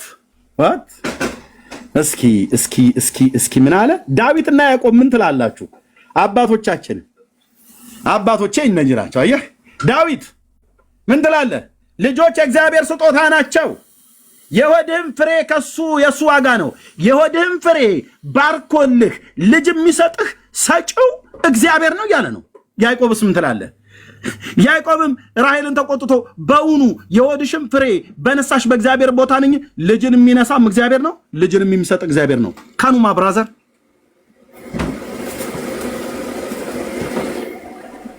እነዚህን አባቶች ዲናይ አድርገህ አቡነ ተክለ ሃይማኖት፣ ጊዮርጊስ፣ አርሴማ፣ ማርያም ብለህ ብትል ዳርያስ ኮተታም ትውልድ ዳርያስ። እነዚህ አባቶች ሲጠሩ የዳዊት አምላክ እኮ ነው የሚባለው። እንደ ልቤ ብሎ ያለው እንኳን ዳዊት ይሄንን አላለም። አንተ የዳዊት የማዕረግ ጸሎት ነው የማዕረግ መዝሙር አላለም። አይ አባቶቻችንን ለቀቅ አድርጉ። ጴንጤ በእነዚህ አይቀልድም ብራዘር። እነዚህ ናቸው የኛ አባቶች። አባ ጊዮርጊስ ዘጋስጫ፣ አባ ሕርያቆስ፣ ኤፍሬም ሶሪያዊ፣ እንትና ቡልጋዊ ምናምን ነገር አንልም እኛ ጋር። እነዚህ ዕብራውያን አባቶች ልጅ የሆድ ሽንፍሬ የሚነሳ እሱ ነው፣ ስለዚህ የነሳሽ እግዚአብሔር ነውና። ከዛስ በኋላስ እግዚአብሔር አሰባታ ወይ እርሷም ባሪያዬ ባላ እንኋለች ድረስባት፣ በእኔም ጭን ላይ ትውለድ አለ። ባላ ማለት የሊያ ሰራተኛ ነች። ሰራተኛዬን እንካ ድረስባት አለችው። የግብረ ሥጋ ግንኙነት አርጋት ማለት ነው። ድረስባት በእኔም ጭም ላይ ትውለድ አለችው። አርግዛ ስትወልድ እሷ ራሄል ጭን ላይ ትወልዳለች። ከዛስ የእርሷም ልጆች ለእኔ ደግሞ ይሁኑልኝ አለ። ሕገ ልቦና ስለነበረ እንደዛ ይደረግ ነበር። አዎ ባሏንም ባላን ሚስት ትሆነው ዘንድ ለእርሱ ሰጠችው። ያዕቆብም ደረሰባት። ከዛስ ባላም ጸነሰች፣ ወንድ ልጅ ወለደችለት ለያዕቆብ። ራሄልም እግዚአብሔር ፈረደልኝ፣ ፍርዴም ደግሞ ሰማ፣ ወንድ ልጅንም ሰጠኝ አለች። ስለዚህ ስሙ ዳን ብላ ጠራችው ይላል። ሃሌሉያ። ሰራተኛዋን አምጥታ እሷ ስራ አስተኛችና ባሏ ፊት አስተኛች፣ ባሏ ስራ አስተኛችና አብርሃም ባላን ነው ያዕቆብ ባላን ድዋ አረጋት ማለት ነው። ሕጉ ፈቅድ ነበር፣ ሕገ ልቦና ስለነበር። ከዛ አረገዘች። ካረገዘ በኋላ ስትወልድ ጭኗ ላይ ራሄል እዚህ ቁጭ ትልና እግሯ እንደዚህ ታደርጋለች። ያቺ ትመጣና ጭኗ ላይ ነው የምትወልደው። ልጇ እዚህ በራሄል ጭን ላይ ነው። ያ የራሄል ልጅ ነው ተብሎ የሚጠራው። ድሮ በዚያ ዘመን በሕገ ልቦና ባሪያዎች የሚወልዷቸው ልጆች የእመቤቶቻቸው ነበሩ። 4 ነጥብ ተናገር እውነቱን። ከዛስ በኋላ ቆየች እንዴ? አልቆየችም። ንፍታሌም ተወለደ፣ ያዕቆብም ወለደ። በኋላስ ሮቤልም ተወለደ። በቃ ተወለደ አልኩ። ወንዱን ማለት ነው። ወንዱን ሊያም ደግሞ ጸነሰ። በቃ እዚህ የፉክክር ነው። እግዚአብሔር አበዛት። ከዛ እግዚአብሔርም አሁን በባሪያ ጭን ማለት ነው። በእመቤቲቱ ጭን ላይ ባሪያ መውለድ ብቻ አይደለም። አሁን ራሱ እግዚአብሔር ሊያስወልዳት ማንን? ራሄልን። እግዚአብሔርም ራሄልን አሰበ ይላል። ሃሌሉያ። እግዚአብሔርም ራሄልን አሰበ። ከዛስ እግዚአብሔርም ተለመናት ማንን? ራሄልን። ከዛስ ማዕፀኗን ከፈተላት። ተዘግቶ ነበር ማለት ነው። ከዛስ ወንድ ልጅን ወለደች። ጸነሰችም፣ ወንድ ልጅን ወለደችና እግዚአብሔር ስድቤን አስወገዳለች። ስሙንም እግዚአብሔር ሁለተኛ ወንድ ልጅን ይጨምርልኝ ስትል ዮሴፍ ብላ ጠራችሁ ይላል። ክብር ለመድኃኔዓለም ይሁን ለኢየሱስ ክርስቶስ። በቃ ማንን የለመነችው ራሄል? እግዚአብሔርን። ያዕቆብ ለምን ተቆጣት? ልጅ ሰጪ አይደለማ። ያዕቆብ ልጅ ካልሰጠ የኦርቶዶክስ አርቲ ቡርቲ የሆኑ ጻድቃን የሚባሉ በሙሉ ልጅ አይሰጡም። 4 ነጥብ። ዳጊ መቀጠል ትችላላችሁ። ቴንክ ዩ። ኖ ኤርሚ አንተ ጋር ማውራት ነው የምፈልግ። ቅድም እያወራው ሳታስጨርሰኝ ያስወረድከኝ። አሁን ደግሞ ለሌላ ሰው ማስተላለፍ ልክ አይመጣም። አንተ ነው ስታነጋግረኝ የነበረ የመጽሐፉን ክፍልም የሸመጠጥከው አንተ ነው። ከአንተ ጋር ነው መነጋገር የምፈልግ። እኔ ጋር መነጋገር አትፈልግም?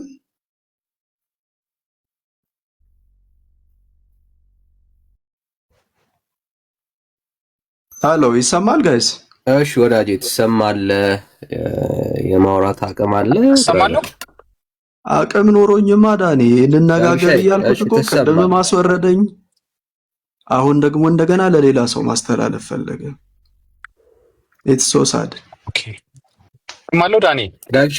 እሺ ትሰማለህ? ዳግሼ ትሰማለህ? እሺ ማለት ኦኬ መልካም። ተክሌ ሰላም፣ እንዴት ነህ? አይ ቅድም ማርያም ልጅ ትሰጣለችም ስትል ሰምቼ ነበረ። አሁንም እዛው ሀሳብ ላይ ነው ያለው ወይስ ተሳስተህ? ያቆምንበት ኤርሚያስ የሸሸው የመጽሐፍ ቅዱስ ክፍል ላይ እንሄድና የጠየቅኩህን ትመልስልኛለህ? ኤርሚያስን ከኤርሚያስ ከበኋላ እመልስልሃለሁ። እመቤታችን የጌታዬ የአምላኬ የመድኃኒቴ የኢየሱስ ክርስቶስ እናቱ ልጅን ታሰጣለች ወይስ ትሰጣለች? በሚገባ ታሰጣለች። ጥሩ፣ እሱንም አልቀበልም፣ ግን ሰምቻለሁ። እሷ ፈጣሪ ይኸውልህ፣ የጌታ እናት ፈጣሪ አይደለችም። ስለዚህ እሷ ፈጣሪ አትሰጥህም። ከእግዚአብሔር ግን አትሰጥም ማለት ነው እኮ። ታሰጣለች። የስ አንተ ያልነበረህን ነገር ታሰጣለች በሚገባ። እሷ እመቤታችን ብቻ አይደለችም፣ ቅዱሳን ሁሉ። ይህ በጣም ቀላል ነገር እኮ ነው። ያሰጠዋል። ኦኬ በጣም ጥሩ። አንተ የምጸልይለት ቅዱስ አሁን በአጸደ ስጋ አለ? ለምሳሌ እስከ አንድ ሰው ፒክ አድርግ፣ ማርያምን ጨምሮ ማለት ነው። ከዚህ ዓለም ወደ ተሻለ ወደዛኛው ከፍ ወዳለ ዓለም ነው የሄዱት።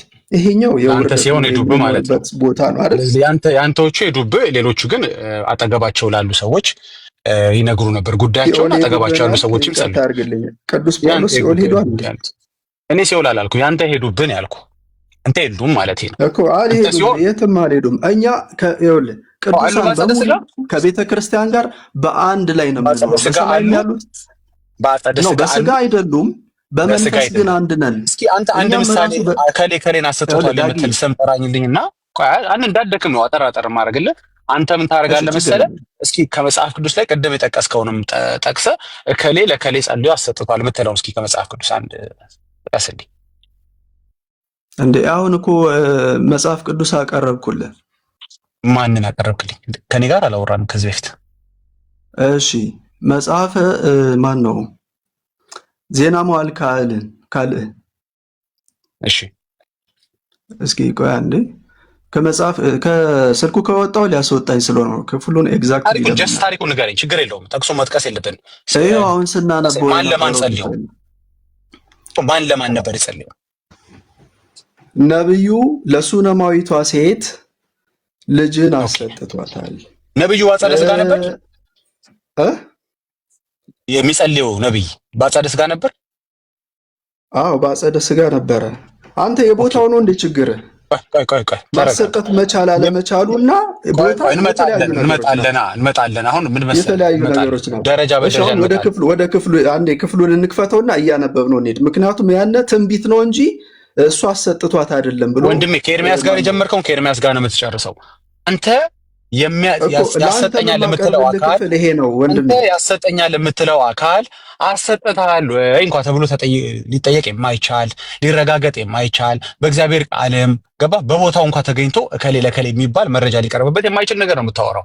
ለአንተ ሲሆን በጠቅላላ የምትጸልይላቸው ሰዎች በአካል የሉም ወይ ደግሞ የሆነ የካህን ስም ጥራልኝና ከካህኑ ጋር እናውራ ወይ የጳጳስ ስም ጥራልኝ። ለምሳሌ እውነተኛ ምስክርነት በዚሁ ልስጥህ። እንደው ወንድሜ እየሰማኝ አይደለም ማለት ነው። አልሰማኝ እንግዲህ ምን ያደርጋል መሰለህ? እሺ በሚገባ እሺ አንድ ሚውት ያደረኩ እኔ ነኝ። እሺ በደንብ አዳምጠኝ። ሩፋኤልን በለው እከሌም በለው ለአንተ ሲሆን ነው የምልህ። ገብቶሃል? በአጸደ ሥጋ ከአንተ ጋር በዚህ ሰዓት የሚገኙ አይደለም። ወይ ሩፋኤል ይገኛል ብትል ከሆነ ታሳየኛል። ሩፋኤል የሚባል መጀመሪያ መልአክም ሰይጣንም የለም፣ አንተ የፈጠርከው ነው፣ ሰው ሰራሽ ነው። ወደ እሱ እንመጣበታለን። ለማንኛውም ግን ከመጽሐፍ ቅዱስ ላይ የምትጠቅሳቸውን ጥቅሶች ሰምተናቸዋል። የኤሌንም ሰምተናል፣ የኤልያስንም ሰምተናል፣ ሌሎችንም ሀሳብ። እነዚህ ግለሰቦች ሁለቱም በአጸደ ሥጋ የነበሩ ጸልይልኝ ወይ ደግሞ ልትጸልይለት የምትችለው አንዳቸው ለአንዳቸው ሊነጋገሩ ሊያወሩ የሚችሉ አካላት ናቸው። ተገናኝተው ማለት ነው። ገባ? ፊዚካሊ ተገናኝተው ገባ? ለአንተ ግን ሲሆን ኢሚዲየትሊ እነዛ አካላት በአካል አይገኙም። በአጸደ ሥጋ በአጸደ ነፍስ ነው ያሉት። የሉ ገባ? ልታናግራቸው በወቅቱ መጽሐፍ ቅዱስ ላይ እንዳቀረብከው ታሪክ ኤሊና ሐና እንደተነጋገሩት የሚነጋገሩ አካላት አይደሉም። በእናንተ ቤተክርስቲያን የተከናወነ ያለው ነገር አንተና አነጋግራቸዋለሁ የምትላቸው ሰዎችን በቴሌግራምም በአካልም በምንም ልታናገራቸው የምትችሉ በአጸደ ሥጋ ያሉ አይደሉም። አየህ፣ ለአንተ ሲሆን ተገለበጠና ታሪኩ በጠቅላላ ሁሉም የአንተዎቹ አጸደ ነፍስ ተገኙ። ዋይዝ ዳት ለምንድን ነው በመጀመሪያ እንደምትጠቅሰው ጥቅስ የአንተ ሲሆን ለምንድን ነው ታሪኩ የሚቀየረው? ይህን ግልጽ አድርገው። ጥያቄ ካልገባህ ብዬ ነው እንጂ ቅድምም ተናግሬዋለሁ። ይሄን ሀሳብ አሁን አንሚዩት አድርገህ ማውራት ትችላለህ። እሺ አሁን ባጭሩ በአንድ ሴንቴንስ ጥያቄህን እንደገና አርመው። ብዙ ነው አውርተህ የትኛውን ልመልስልህ? አንድ ጥያቄ እንጠይቁ። ብዙ ጥያቄ አይደለም የጠይቁ። አንተ ጸልያለሁ የምትለው አካል በአጸደ ሥጋ አለ ወይ ነው ብዬ ጠይቁ። አለ በአጸደ ሥጋ ያሉ ከሆኑማ በቀላሉ እኮ ሂጅ አናግራቸዋለሁ። በአጸደ ሥጋ ግን ይከብዳል ማለት ነው። በቀላሉ ያልከው ያኛው ስለሚከብድ ነው ማለት ነው። እምልህ መጸለይ ሳያስፈልግ በቀጥታ ማነጋገር ይቻላል። ሄደህ ማነጋገር፣ ደውለህ ማነጋገር። ከመጽሐፍ ቅዱስ ላይ በጎበዝ ከመጽሐፍ ቅዱስ ላይ ያቀረብክልን በጠቅላላ ሄዶ ማነጋገር የሚቻሉ ሰዎች ናቸው። አየህ፣ መንገር የሚቻሉ ሰዎች ናቸው። ሄዶ ማነጋገር ከማይቻሉ ጋር የሰፋኸው ለምንድን ነው? ለአንተ ሲሆን ሄዶ ማነጋገር የማይቻል ለምን ሆኑብህ? ቆይ ችግር የለውም፣ ወደ እሱም እንመጣለን። በአካለ ሥጋ ያሉ ሰዎች እንደሚያሰጡ ታምናለህ? ሁለቱንም አላምንም። በአጸደ ሥጋም ይሁን በአጸደ ነፍስም ይሁን ሁለቱም አያሰጡም ብዬ ነው የጀመርኩት። አያሰጡም ብለህ ነው የምታምነው? መስጠትም አይችሉም። አዎ የኔ እምነት አይደለም። አሁን አንተን አማኙ ያሰጣሉ ብለህ ስለምታምን የሁለታችን ነው ወዳጅ። እኔ ከአንተ ጋር እኔ ለብቻዬ ነው የማምነው። ከአንተ ጋር ተባብሬ አይደለም ማምነው፣ እኔ ራሴን ነው ማምነው። አይደለም የአንተ አመለካከት ያንተ ነው፣ እምነት ነው። የራስን አንተ መልስ፣ አንተ የራስን ትመልሳለህ። አንተ ምን ብለህ ታምናለህ መሰለህ? ቅድም እናንተ ቸርች ዛሬ ልጅ አሰጠኝ የእግዚአብሔር ሰው የሚሉ ሰዎች አሉ። አይባልም፣ ትክክል አይደለም። ያለም ካለ ደግሞ ራሱ የእናንተ ሰው ነው። በቃ መናፍቅ ወንበዴ ነው። ቸርች ላይ ልጅ ያሰጠኛል። ስሙን እኮ ነገር ወንበዴ ናቸው። ሰው አሰጠኝ የሚል ሰው ካለ ሁለቱም ሰጠሁም የሚለውም አካል አሰጠኝ የሚለው ሁለቱም ወንበዴዎች ናቸው አልኩ። ሌቦች ናቸው። ወገኖቻችሁ ፓስተሮቻችሁ ነው እየተካዱ ያሉት። እሺ ችግር የለም። ሰጠው የሚል ፓስተር የለም። ካለ ታመጣዋለህ። ግን እንደዚህ ገደልኩ ባየ እኛ ጋር ሲደርስ ይኸውልህ በአንድ ሴንቴንስ ያበቃለታል። ጋየ አልጣጣርም፣ አልጋጋጥም። ላሳምን ምን መሰለ ፓስተር ከሌ ካለበት እንትን የተነሳ በጣም ጸሎቱ ስለሚሰማው አላፈላስፈው። እኔ ለወንጌል ታማኝ ስለሆንኩኝ ለቃሉ ታማኝ ስለሆንኩኝ ገባ ላስብ ብዬ እንትን ማስረጃ አላቀርብ እንዳንተ አይደል አላቅም። ነውር ነው። ይህ መጽሐፍ ቅዱሳዊ ነው። ሰው ልጅ ማሰጠት አይችልም። ጭራሽ አንተ እኮ ይሰጣሉም ብለህ ነበር። እሱን ትቼልህ ነው የምፈልገው። ወንድም እየተደማመጥን እናውራ። ከመኛ አጭር ለአንተ ድል ስጥ ጥያቄ ስላልገባህ ነው። አሁን አንተ የምትጸልይለት አካል ብሎ ገብቶኛል እንዴ? እንደሱማ ቢሆን ቀላል ነው አልከኝ። አዎ ቀላሉን ማድረግ ስለሚቻል ሂደት አንዱ ስለ አንዱ ይጸልይ ስለሚል ያዕቆብ ላይም ስለሚናገር አንዳችን ስለ አንዳችን እንድንጸልይ ቃሉም ስለሚያዝ ልክ ነህ። እንደውም በቤተክርስቲያን ሽማግሌዎች እኮ ዘይት ቀብተው እንዲጸልዩለትም መጽሐፍ ቅዱስ ለታማሚ ሰው ያዝዳል። የአንተ ጊዜ ሲሆን ግን ችግሩ ምን መሰለህ? የአንተዎቹ ዘይት መቀባት አይችሉም። የአንተዎቹ ዘይት በዚህ ሰዓት ይዘው አንተ ጋር መምጣት አይችሉም። የሉም። የአንተ ሲሆን የመጽሐፍ ቅዱሶቹ በጠቅላላ ኤግዚስት ያደርጋሉ። ቆይ ወዳጄ ተክልዬ ግድ የለም ገብቶሃል እኮ አንተ ሲሆን ቃሉ ካልተቀየረ አልክ። ጥያቄን በደንብ ስማኝ አንድ ጊዜ ለአንዴና ለመጨረሻ ጊዜ። የጠቀስካቸው ጥቅሶች በጠቅላላ እከሌ ከከሊት ጋር በአካል ያወሩትና ያወራልን ወደ ስግደትም ቀይረው ወደ ምልጃም ቀይረው ሁሉም ነገር በጠቅላላ መጽሐፍ ቅዱስ ላይ ካመጣህልኝ ለተገለጡላቸው መልአክ ወይ ደግሞ በአይናቸው ላዩቸው በአፋቸው ሊያናግሯቸው በጆሮአቸው ሊሰማቸው ለሚችሉት አካል ነው። ለአንተ ዜን ግን ኢሚዲየትሊ በጠቅላላ የሉም ሰዎቹ በአካለ ስጋ የሉም። ዋይ? ይሄ ነው ጥያቄ። ኦኬ እሺ፣ በአካለ ስጋ የሌሉበት ምክንያት ከዚህ ከድካም ዓለም ወደዛኛው ወደሚከብሩበት ዓለም ስለሄዱ ነው። የክብር አክሊል ወደሚቀዳጁበት ወደዛኛው ወደ ተፈጠርንበት ዓለም ስለሄዱ ነው።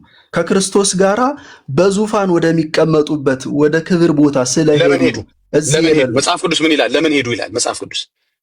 በቃ ክርስቶስን ሞትን በሚመስል ሞታቸው አክብረውት መስክረው ለምን ሄዱ ይላል መጽሐፍ ቅዱስ የሚለውና ያንተን ሳይሆን መጽሐፍ ቅዱስ ለምን ሄዱ ይላል። አሁን ያልከው ስፍራ ለምንድን ነው የሄዱት? እስኪ ንገረኝ። ለምን ሄዱ ይላል? በቃ ለዛ የተገቡ ስለሆኑ በልጁ በኢየሱስ ክርስቶስ ደም ምን ሊሆኑ ሄዱ? ወደ መንግስተ ሰማያት ለምን ሄዱ? ወደ ክብር ስለሄዱ ቅዱሳን ገብተዋል አልገቡ በኋላ እናጣራለን። ግን እንደው ገብተዋል ብለው ብናስብ ለምን ሄዱ? መጽሐፍ ኤልያስም የኔ ቅዱሳን ናቸው፣ ነቢያት ሁሉ እነ ኤልያስ ለምን ሄዱ? ራሱ እነ ኤልያስ እነ ማርያም ለምን ሄዱ? ሐዋርያት ለምሳሌ ለምን ሄዱ? በቃ ምድራዊ ህይወት በዚህ ያለውን የምድራዊ ህይወታቸውን ስላለፈ ስለጨረሱ ከስጋ ድካም ወደ መንፈሳዊ ማንነት ወደዛኛው ማንነት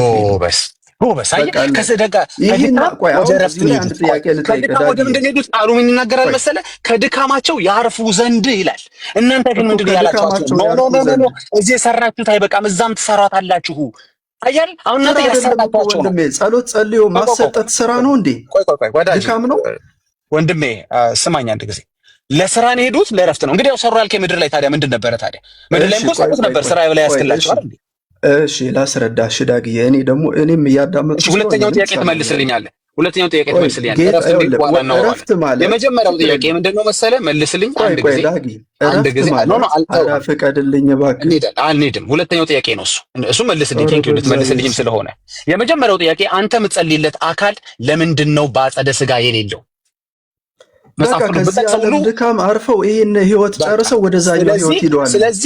ስለዚህ አንተ ያልተጻፈ ነገር ማድረግ አትችልም ማለት ነው። እስኪ አንድ ሰው ጥቀስልኝ። አንድ ሰው እከሌ በአጸደ ነፍስ ወዳለ እከሌ ጸልየ ከስጋ ከምድር ሆኖ አንተ የምታደርገውን የሚያደርግ እስኪ አንድ ሐዋርያ አንድ ጥቀስልኝ። ምክንያቱም ኤልያስም ጋር ብትሄድ፣ ኤሊም ጋር ብትሄድ፣ ሐናም ጋር ብትሄድ ሁሉም አወሩብህ፣ ተነጋገሩብህ፣ በስጋ ተገኙብህ። ለአንተ አልመጥን አለ። ገባ? ለአንተ ትምህርት ለአንተ ፍልስፍና አልመጥን አለ። አሁን አንተ የምታደርገው ያልክ እኮ አንተ ነህ። አሁን ልትሰጠኝ ነው። አሁን አንተ መረጃ ልትሰጠኝ ነው። እድል ልሰጠህና መረጃ ልትሰጠኝ ነው።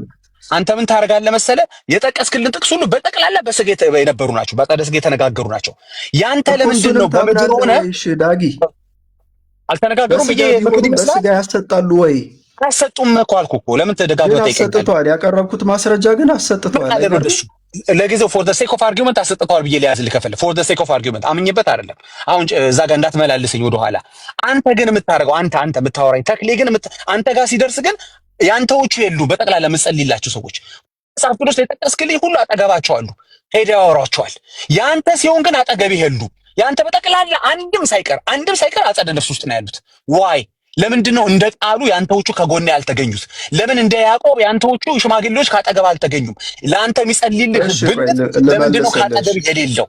አትመልስልኝም? ግን እድል ስትቃጥልሽ ለምን ነው አትመልስልኝም? አትበል እንጂ መልስልሃለሁ በሚገባ። መላእክትም ነቢያትም ሐዋርያትም ጻድቃን ሰማዕታትም ሁሉም የቤተ ክርስቲያን የክርስቶስ አካል ነው። የአንዲቷ ቤተ ክርስቲያን የክርስቶስ አካላት ስለሆኑ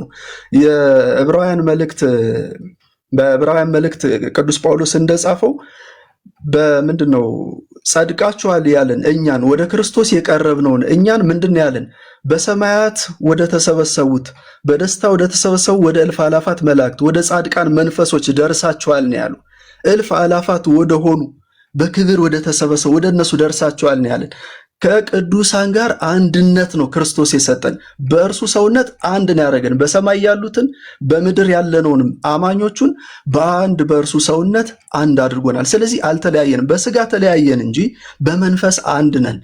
በክርስቶስ ቤተክርስቲያን ውስጥ መለያየት የለም። እስኪ ጥያቄ ንገረኝ። ጥያቄ ምንድን ነው? ጥያቄ ተለያያችሁ፣ ተነፋፈቃችሁ፣ ለምንድን ነው ያንተ የተለዩት አልከኝ? ጥያቄ ነው። ያንተዎቹ ተለያያችሁ አልተለያያችሁ ያንተዎቹ ቃሉ ላይ እንደሰፈረው ለምንድን ነው በአካል ሁሉም የነገርከን ጥቅሶች በጠቅላላ ወደፊትም የምትነግረን ጥቅሶች በጠቅላላ በአጸደ ስጋ እከሌ ከከሌ ጋር የተነጋገረውን የነገርከኝ። ያንተ ላይ ሲሆን ግን አንተ የምታናግራቸው የሉም በአጸደ ስጋ አንዳቸው ኢንክሉዲንግ ሰማዕታቶችን ጨምሮ ቅዱሳን የምትላቸውን ጨምሮ ማርያምን ጨምሮ ለምንድን ነው ከአንተ ጋር በአጸደ ነፍስ ሆኖ ልታናግራቸው ማትችላቸው? ዋይዝ ዳት ለምንድን ነው ጥቅሱ ለአንተ ሲሆን የሚቀየረው? ታሪኮቹ ለምንድን ነው ለአንተ ሲሆን የሚቀየረው? ለአንተም ግልጽ አልሆነልህም ይመስለኛል። አልሆነልህም። ለዚህ ነው በደጋገምልህ። ሞቱ፣ ተለዩ፣ ወደ ከበረ ከዚህኛው ከድካም ዓለም ወደ ከበረ ዓለም ሄዱ አልኩህ እኮ። ስለዚህ ለአንተ ሲሆን ሞተውብሃል፣ ለሌሎቹ ግን አልሞቱባቸውም ማለት ነው። በስጋ ነው ያልኩት። በስጋ ሞተው ያንተ ለምን በስጋ ሞቱ ነው እኮ የማወራው። ያንተዎቹ በስጋ ለምን ሞቱ? ለምን ታደርቀኛለህ እንዴ? በጣም ስማርት ለመሆን አትሞክሩ። ይሄን ያህል ዳም አይደለሁም እኮ። ያንተዎቹ በስጋ ለምን ሞቱ? አንተ መልሰው የራስህን ጥያቄ ጥያቄ ልመልስ አይደለም የምጠይቀው እኔ። ጥያቄ እንዲመለስልኝ እንጂ ጥያቄ ልመልስ አይደለም የምጠይቀው እኔ። ያንተዎቹ በስጋ ለምን ሞቱ? የሌሎቹ ግን የምትጠራልኝ ጥቅሶች በጠቅላላ ግን በስጋ አልሞቱባቸውም። እኔ ዛሬ ለኔ የሚጸልይልኝ ሽማግሌ በስጋ አልሞተም። እኔ ወይ የሚጸልይልኝ ወንድሜ በስጋ አልሞተም። ያንተ ግን ምን ነው ሞቱሳ? እንዴ ግራ እኮ የሚያጋባ ነው። አንተ ላይ ሲደርስ ጠቅሶ ተቀየረና ወይ በኤልያስ በኩል ወይ በሱነማይቷ በኩል ወይ በማነች በሐና በኩል ወይ በኤሊ በኩል የሆነ የሞተ ሰው አለ ለአንተ ሲሆን፣ በቃሉ ላይ ግን ሁለቱም ፓርቲዎች አሉ ኤግዚስት ያደርጋሉ በስጋ። አንተ ላይ ምን ነው ሞቱ? ሁሉም ችግር የለውም። ይኸውልህ እኛ በአዲስ ኪዳን ያለ ነው። ድሮ በስጋ የሚሞቱ ሰዎች በነፍሳቸው ሞት ነበረባቸውና ያን ክብር ሊያሰጡ የማይችሉበት ሁኔታ ውስጥ ነበሩ። አሁን ግን ክርስቶስ ኢየሱስ ምስጋና ይግባውና ሙታን ከመባል አውጥቶ ሕያዋን ስላደረገን በስጋ ብንሞት በመንፈስ ሕያዋንን በመንፈስ ከክርስቶስ ጋር ስለምንነግስ በአሁኑ ሰዓት ሞቱ የሚባሉ የሉም። እና ለምን በስጋ ሞቱ አለ? የማይሰሩ በስጋ ሞቱ አልሞቱም እንዴ? ይቅርታ ግን ቆይ አንተ ቅዱሳን በስጋ አልሞቱም እንዴ? በስጋ ሞቱ በመንፈስ ግን ሕያዋን ናቸው ነው። በጣም ጥሩ። በስጋ ሞተዋል። እቺን ያዝልኝ እንግዲህ። ኤልያስ በስጋ ሞቶ ነበረ? ኤሊ በስጋ ሞቶ ነበረ? ሐና በስጋ ሞታ ነበረ? አሁንም አልሞተም። ኤልያስ አሁንም አልሞተም ማለት ነው። ተመልከቱ፣ ስሙት ብቻ። እኔ ጠየቁት በስጋ ነው፣ እሱ የሚጠይቀኝ አሁንም አልሞተም እያለ በመንፈስ ነው፣ በአጸደ ነፍስ ነው የሚነግረኝ። አሁንም እጠይቀዋለሁ፣ ለአስረኛ ጊዜ እጠይቀዋለሁ፣ ለአስረኛ ጊዜ እጠይቀዋለሁ። ወንድሜ ኤልያስ አሁንም በስጋ ነው ያለው? አዎ ጌታ ኢየሱስ እንደዚህ ማለት ነው። አንተ እንደተሳሳትክ ስለገባው ነው። እንደዚህ እናድርግ። ቆይ ብራዘር፣ ቆይ አሁን አንተ የምጠራቸው በሙሉ ሄደህ ለዋቢነት የጠራቸው በሙሉ ቅድሞ ዳጊዬ እንዳለህ አድምጣኝ። አረ ኤልያስ በስጋ አለ ብሎኛል። ኤርሚዬ ቀጠልልኝ በጌታ። ቆይ ግድ የለም። እሺ ኖ ተክሌ አድምጠኝ አልኩህ። በደንብ እያዳመጥኩ ነው። ስለ ነቢዩ ኤልያስ አይደለም አርእስታችን። ኤልያስ በስጋ የለም አለ። አድምጠኝ ካልሆነ በቃ ልታስወርደኝ ነው የገባህ። አትችልም፣ ከኔ ጋር መውራት ራሱ አትችልም። አይገርም? አስወርዳለሁ። አንድ ተራ ቀኝና ግራን የማታውቅ መሆንን አሳይቻለሁ ቅድም። አንተ ትታየኝ ሄድክ እንጂ ስትሰድበኝ ሁሉ አድምጥ። ከዚህ በኋላ ከከፈትከው አወርዳለሁ። አድምጥ ነው ያልኩህ። ከዛ አታወራም አላልኩም። እናንተን ጸባይም እኮ ጭምር ነው የምናስተምራችሁ። አድምጠኝ ነው ያልኩህ እንጂ አታወራም አላልኩም። ነገ በሰማርያ ጥጋብ ይሆናል ብሎ የሚለውን ትንቢት ነው አልከኝ። የዛሬ ዓመት ወንድ ልጅን ትታቀፊያለሽ ብሎ የሚለውን ትንቢት አይደለም ብለህ ነው ከኔ ጋር ክደትህን ስታጮኸው ያስቆምኩ ማለት ነው። በሁለቱ መካከል ያለው በነገና በዛሬ ዓመት ላይ ያለው የትኛው ነው የሚበልጠው? የትኛው ነው ትንቢት? የትኛው ነው ትንቢት ያለው ነው ብዬ ስልህ የዛሬ ዓመት ብሎ የሚለው ትንቢት አይደለም፣ ነገ ግን ብሎ የሚለው ትንቢት ነው ብለኸኛል። ከየት ነው ይሄንን የተማርከው?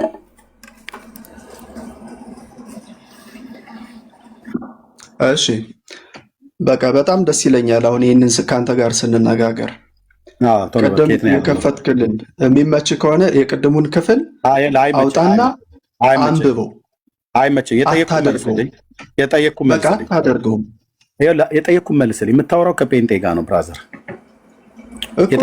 እየተያየን እኮ ነው። የጠየቅኩ መልስልኝ። ነገ በሰማርያ የማትመልስ ከሆነ በቃ ደክሟል፣ ወንድምነትም ይተኛል። እኔ እኮ ክፍሉን አውጣና እንየው መልሱን እያልኩ ነው። ራስህ አውጣ። የጠየቅኩ ጥያቄ ነገ በሰማርያ ጥጋብ ይሆናል ብሎ የሚለውን ሰማርያ ላይ ጥጋብ እንደሚሆን ኤልሳ የተናገረው ምንድነው ብዬ ስለ ትንቢት ነው ብለኸኛል አይደል? ትክክል፣ ትንቢት ነው። እሺ የዛሬ ዓመት እግዚአብሔር ልጅን ይሰጥሻል ብሎ የሚለው ትንቢት አይደለም ብለኸኛል። አዎ ትንቢት አይደለም። ማን ነው እንደዚህ ብሎ የተረጎመው? ተርጉም ራሱ አያስፈልገውም። ቀጥታ ሊትራሊ ወርዱ እዛው ላይ የተቀመጠ ነው። አስቀድሞ እሷን ከማስጠራቱ በፊት ምን ብሎ ነው ያወራው? ከጊያዝ ጋር አድምጠኝ።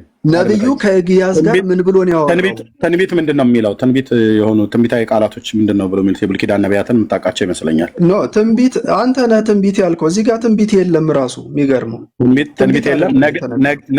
የዛሬ ዓመት ወደ አንቺ በአንድ ቀን ልጅ መውለድ ስለማይቻል እኮ ነው የዛሬ ዓመት ያለ 9 ወር የዛሬ ዓመት ልጅ ትወልጃለሽ ብሎ ማለት ባል የሌላትን ሴትዮ ምንድነው ያላት? ወሬን ያወራት ወይ ትንቢት ነው የተናገረባት? ስጦታ በለው። እንደውም በሚገባ ተረዳው። ስጦታ ነው። ወሬ ነው ያወራት ወይ ትንቢት? እሺ መልሱን ላስረዳ። እሺ ወሬ ነው ወይ ትንቢት ነው ያወራት? ትንቢት አይደለም፣ ወሬም ዝም ብሎ እንዲሁ ተራ ወሬም አይደለም። ምንድነው ታዲያ? እንዲሁ አዳም የኤልሳ ንግግር መጀመሪያ እሷ ብዙ ነገር አደረገችለት። ኤልሳ ምንድነው? የእሷን ተው። ኤልሳ ምንድነው? ነብይ ነው ነብይ አይደለም? መልሱን በትክክል እንረዳዳ። አድምጠኝ። ስለሷ ተው። ኤልሳ ነብይ ነው ነብይ አይደለም? ነብዩ ኤልሳ ነብይ ነው፣ ምንም ጥያቄ የለም። ነብይ ነው አይደል? የአምላክ መንፈስ በላዩ ላይ አለበት የለበትም? የአምላክ መንፈስ በላዩ ላይ አለበት። የልዑል እግዚአብሔር የሕያው እግዚአብሔር መንፈስ በላዩ ላይ አለበት። አድምጥ። የሚያወራው ተራ ወሬ ነው ወይስ ትንቢት ነው? በፍጹም ተራ ወሬ አይደለም። ምንድን ነው የሚባለው? ትንቢትም አይደለም፣ ተራ ወሬ አይደለም። ከታች ኦኬ። ተምረው እውነትን ማወቅን አይፈልጉም። ትንቢትም አይደለም፣ ተራም ወሬም አይደለም። ታዲያ ምንድን ነው? አይናገርም። ነገ በሰማርያ ይሆናል፣ ነገ በሰማርያ ጥጋብ ይሆናል ብሎ የሚለው ትንቢት ነው። የዛሬ ዓመት ወንድ ልጅን ትወልጃለሽ ብሎ የሚለው ትንቢት አይደለም። ለሱ ይሄ የነሱ ክደት ይባላል። ደግመህ እንዳትልክ እሺ። ለእግዚአብሔር ቃል ታማኙን ቴንኪው። ይሄን አልመለሰልኝ። እንግዲህ አይተሃል። አሁን ምንድነው መሰል የእሱ ሲሆኑ በስጋ ሞተዋል። በጠቅላላ አንድ የተረፈ ሰው አንድ ለዘር ለነጋሪ ሄዶ ጉዳዩን የሚያዋየው ገብቷል። እስኪ በጌታ ፊት አብረን እንጸልይ የሚለው እኔ ስለ አንተ ስለ እኔ ጸልይልኝ እንደሚል እንደ እግዚአብሔር ቃል እንጸልይ ሊለው የሚችለው የለም። ወይም ደግሞ ዘይት ቀብቶ ሊጸልይለት የሚችል ሽማግሌ የለም። የእሱ ሲሆን ማለት ነው። ለእሱ ሲሆን ቃሉ ይቀየርና በጠቅላላ በስጋ የሉ እንዴ። አሁን እኮ ምን መሰለህ ወይ እንግዲህ ወደ ኤልያስ ይጸልይ ይሆን በስጋ አለ ብሎ ስለሚያምድ ሄዶ የኤልያስ ጋር ሄደ ያወሩ ይሆን በስልክ ይደዋወሉ ይሆን አልገባኝም። ምን ለማለት ፈልጎ እንደው ዛጋ አልገባኝም። ኤኒዌይስ ግን በዚህም በዛም አካውንት ነገሩን ቼክ ብታረጉት ምንድነው ለምንድነው ለእናንተ ሲሆን የጠቀሳችሁትን ጥቅስ የሚመስል ህይወት የሌላችሁ ልምምድ የሌላችሁ ልክ እከሌ ለከሌ እንደዚህ ጉዳዩን አዋየ አብሮ ጸለየ አብሮ ወንጌል አገለገለ የሚለው ነገር እናንተ ጋር ሲደርስ ያንተ እከሌ ለምንድነው እንደሌሎቹ በአጸደ ስጋ ልታናገረው ልታገኘው ማትችሉ ምንድነው? አንተ ጋር ሲደርስ የሚቀየርበት ምክንያት ምንድነው? ጭንቅ ስለሆነ አይ ያዕቆብ ስራን ልምምድን ስለሚያፈርስብህ ነው። ኦኬ ቃሉ የሚናገረው እያንዳንዱ ስለሌላው ስለሆነ ምን ችግር ይመጣል? በአጸደ ሥጋ አለ ካልክ ማን ነው ባለው በተጻፈው ከሄድክ አንተ እንደምትጸልይለት ሁሉ እሱም ሊጸልይልህ ያስፈልጋል። ወይም እሱ እንደሚጸልይልህ ሁሉ አንተም ስለሱ መጸለይ ሊኖርብህ ነው። ለምሳሌ በአዲስ ኪዳን ያዕቆብ ላይ እንደሚናገር ያዕቆብ 5 ላይ እንደሚናገር ኤልያስ ልጅ ያሰጠኛል የምትል ከሆነ አንተም ለሱ ልጅ ማሰጠት ሊኖርብህ ነው። የምንፍቅናው ጥግ ከፍ ሊልብህ ነው ማለት ነው። ወይም ደግሞ ማሰጠቱን ተውና ኤልያስ ለኔ ጸልይልኛል ካልክ አንተም ለኤልያስ ልትጸልይ ነው። ያ ደግሞ አይሆንም። ማርያም ለኔ ትጸልይልኛለች ካልክ አንተም ለማርያም ልትጸልይ ነው። እንደዛ ነው የሚለው ቃሉ። እርስ በእርሳችሁ ነው ያ ወይም አንዱ ስለሌላው ነው የሚለው ቃሉ። ለዛውም ተፈወሱ ዘንድ ይላል። ማርያም የምትፈወስበት ጉዳይ አለ ወይ? ኤልያስ፣ ያዕቆብ ኦር መላእክቶች የሚፈወሱበት ጉዳይ አለ ወይ? መጀመሪያ ሲያክፍል ስለ መላእክት ወይም ደግሞ አሁን በስጋ አብረው ስለሌሉ ቅዱሳን ነው ወይ የተጻፈው? አይደለም። አየህ፣ ቃሉን የማትቀይረው ከሆነ በብሉይ ኪዳንም ሲደረግ እንደነበረው አሁንም አዲስ ኪዳን ላይ ያለው ልምምድ ምንድነው? አዎ ቅዱሳን እርስ በርሳቸው አንዱ ስለ አንዱ ሊጸልይ ይችላል። ዛሬም እናደርገዋለን፣ እንጸልያለን። አንዳችን ስለ አንዳችን አይደለም ስለ አንዳችን ስለ ብልቱ ይቅርና ብልት ስላልሆነ ስለ ሹማምን ስለ ነገስታትም ስለ መኳንንትም እንጸልያለን። ስለ አየርም ስለ ነፋስ እንጸልያለን። አየር ግን ወደ እኔ ጸልይልኛል ብዬ አላስብም። ወደ አየር ግን አልጸልይም። አየር ጉዳይን ሰምቶ ይመልስልኛል ብዬ ዝናቡ እንደው ጠፋ እኮ ብዬ ስለ ምድሬ ስጸልይ ምድሬ ጸሎቴን ሰምታ ለእኔ እንድትመልስልኝ አይደለም። ይሄ ልምምድ መጽሐፍ ቅዱሳዊ ነው። ስለ ጉዳይ ስለ ሰዎች ስለ ነገሮች መጸለይ አዎ ነበር በብሉይ ኪዳንም። ይሄው እንደምንመለከተው እከሌ ስለ ከሌ ጸልይ የሚል ታመጣልኛለህ እንጂ አንተ የምታደርገው ልምምድ ግን ወርዶ እስኪ የተደረገውን እያደረክ ነው ወይ ሲባል የተደረገውን እያደረክ አይደለም። ያነበብከውን ያመጣውን ጥቅስ ግን እያደረከው አይደለም። ያንተ ሲሆን በአጸደ ሥጋ አይገኝም። የግድ ነው መገኘቱ። በአጸደ ሥጋ መገኘቱ ግድ ነው። ለምን በለኝ። ለምሳሌ ከስር የሰማ ከሆነ ተክሌ እንደኛ እግዚአብሔር ቃል ስለሆነ፣ ሁለተኛ እግዚአብሔርን ቃል እንደዚህ እንደተጻፈው መረዳት ስላለበት ተፈወሱ ዘንድ ይላል። ተፈወሱ ዘንድ ቀርቶ መቼም በአጸደ ነፍስ ያለ የሚፈወስበት ጉዳይ የለም። ወደ አንድ ትራፊክ የሆነው ለምንድን ነው? ይሄን መጠየቅ እኮ አለብን። ለምንድን ነው ያዕቆብ ላይ እንግዲህ ምንም ልታሻሽሉ የማትችለውን ነገር ያዕቆብ ላይ ያለው ሐሳብ ለምንድን ነው ዋን ዌይ ትራፊክ ለምን አደረጋችሁት? ዋን ዌይ ትራፊክ ለምን ሆነ? ለምን አንዱ ብቻ ወደ አንዱ የሚጸልይበት ለምን ሆነ? ለምንድን ነው ሌላኛው አካልስ ወደ አንተ የማይጸልየው? ዋን ዌይ ትራፊክ ነው እንዴ? ኤል ብቻ ነው ለቢ የሚጸልየው ያዕቆብ ላይ አይደለም። ቢብ ላይ ይጸልያል። አሁን ጥያቄ አንተ ወደ ማርያም እንደምትጸልይ ማርያም ወደ አንተ ትጸልያለች ወይ? ያዕቆብ ላይ እንደሚናገረው የሚመልስልኝ ካለ ቢገባ ኤርሚ ደስ ይለኛል። እዚህ ካኖን ስታክ የምታደርጉ ትመጡና እችን ጥያቄ ስትጠየቁ አትመልሱትም። ለምን? ቁጥር 16 እንደዚህ ይላል። ልክፈተው አንድ ጊዜ። እሺ፣ እርስ በእርሳችሁ በኃጢአታችሁ ተናዘዙ። አየኔዎቹ በክብርና በድል ነስተው በአጸደ ነፍስ ነው ያሉት። እሺ ሊያዝልህ ጥሩ። ለነሱ ነው የምትጸልየው? በጣም ጥሩ። አንተ ለነሱ ጉዳይን ነገርካቸው። እርስ በርሳችሁ ስለሚል እነሱ ለአንተ ጉዳያቸውን ይነግራሉ። እርስ በርሳችሁ በኃጢአታችሁ ተናዘዙ ስለሚሉ አንተ ለነሱ ኃጢአትን ስትናዘዝ አስታርቁኝ ስትላቸው ከእግዚአብሔር ጋር እነሱስ ለአንተ ተናዘው አስታርቀን ይሉሃል ወይስ ቃሉን ኤዲት ትንሽ እናስተካክለው? እርስ በርስ የሚለው ይቅርና ዋን ዌይ ብቻ ትራፊክ እናድርገው። አይ እኔ ብቻ ለነሱ እነግራለሁ እንጂ እነሱ ለኔ አይነግሩም በሚል ቃሉን እንቀይረው። ተፈወሱም ዘንድ እያንዳንዱ ስለሌላው ይጸልይ ይላል።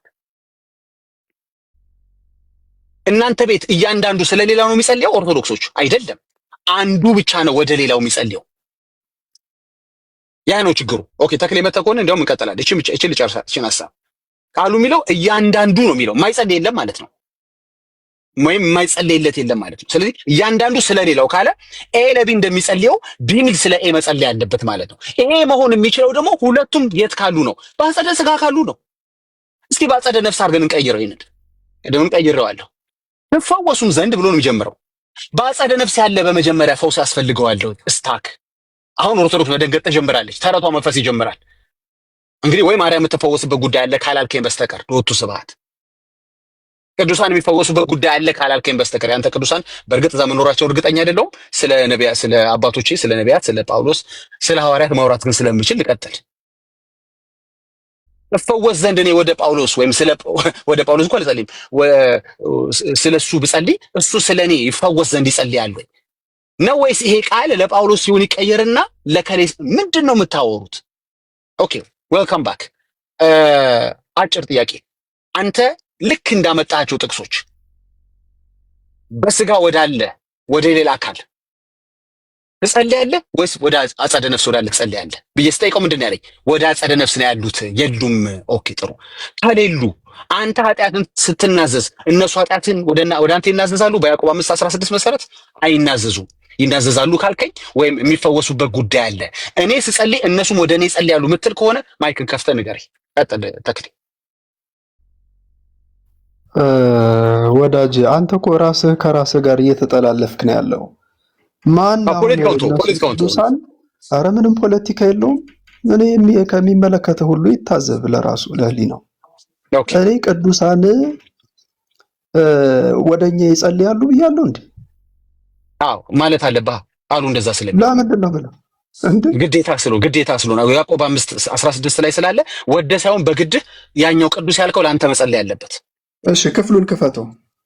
ያዕቆብ 5:16 ከፍቼዋለሁ። ያዕቆብ 5:16 እኮ በትልቁ እየተያየን ለሚያዩት ሰዎች ሁሉ እንዲመች። እሱን አታውቀውም? ኦኬ ቪዲዮ ላድርግልህ። ችግር የለም ምንም ችግር የምናወራው እኔ እናንተ ብቻ ሳይሆን 530 ችግር የለም እኮ አልኩ። ችግር የለም ስልህ እሺ ነው የሚባለው። በቃ የጌታዬን ቃል ለመክፈት አሁን እንግዲህ ታሳየናለህ ሁሉን እንተ መቀየር እንደምትችል። እስቲ ይኸው ትንሽ ቦልድ ላድርግልህ። ምናልባት መጣልኝ እንዲህ በተጻፈው ስናወራ ይቀላል። ገባ? እሺ እርስ በርሳችሁ በኃጢአታችሁ ተናዘዙ ይላል። ቆይ ትፈወሱም ዘንድ ከፍ ብሎ ያለውን ቁጥር ይኸው የእምነትም ጸሎት ይላል። የእምነትም ጸሎት ድውዩን ያድናል፣ ጌታም ያስነሳዋል። ኃጢአትም ሰርቶ እንደሆነ ይሰረይለታል። ትክክል። እርስ በርሳችሁ በኃጢአታችሁ ተናዘዙ ትፈወሱም ዘንድ እያንዳንዱ የማይጸልይ የለም ማለት ነው። እያንዳንዱ ስለሌላው ይጸልይ። እኔ ጸለይልኝ እኔ ጸላይ ብቻ ነኝ ማለት የሚችል አካል የለም። እኔ ጸላይ ብቻ ነኝ ያው እኔ ላንተ ብቻ ነው እንጂ እኔማ አያስፈልገኝም የሚል አካል አይቻልም። ኤዲት ማድረግ አትችልም። ሄድ ዋን ዌይ ትራፊክ ማድረግ አይፈቀድም የጌታ ቃል ስለሆነ። ስለዚህ የሚጸለይለት ሁለቱም አካል ነው። እያንዳንዱ ስለሌላው ይጸልይ። የጻድቅ ሰው ጸሎት በስራዋ ጨርሰው አንብበዋል ከኛል። የጻድቅ ሰው ጸሎት በስራዋ እጅግ ኃይልን ታደርጋለች። ኦኬ ስለዚህ ለምንድን ነው አንተ ቤት አንተ ወደ ቅዱሳን ጸልያለህ አይደል? ወደ በአጸደ ነፍስ ወዳሉት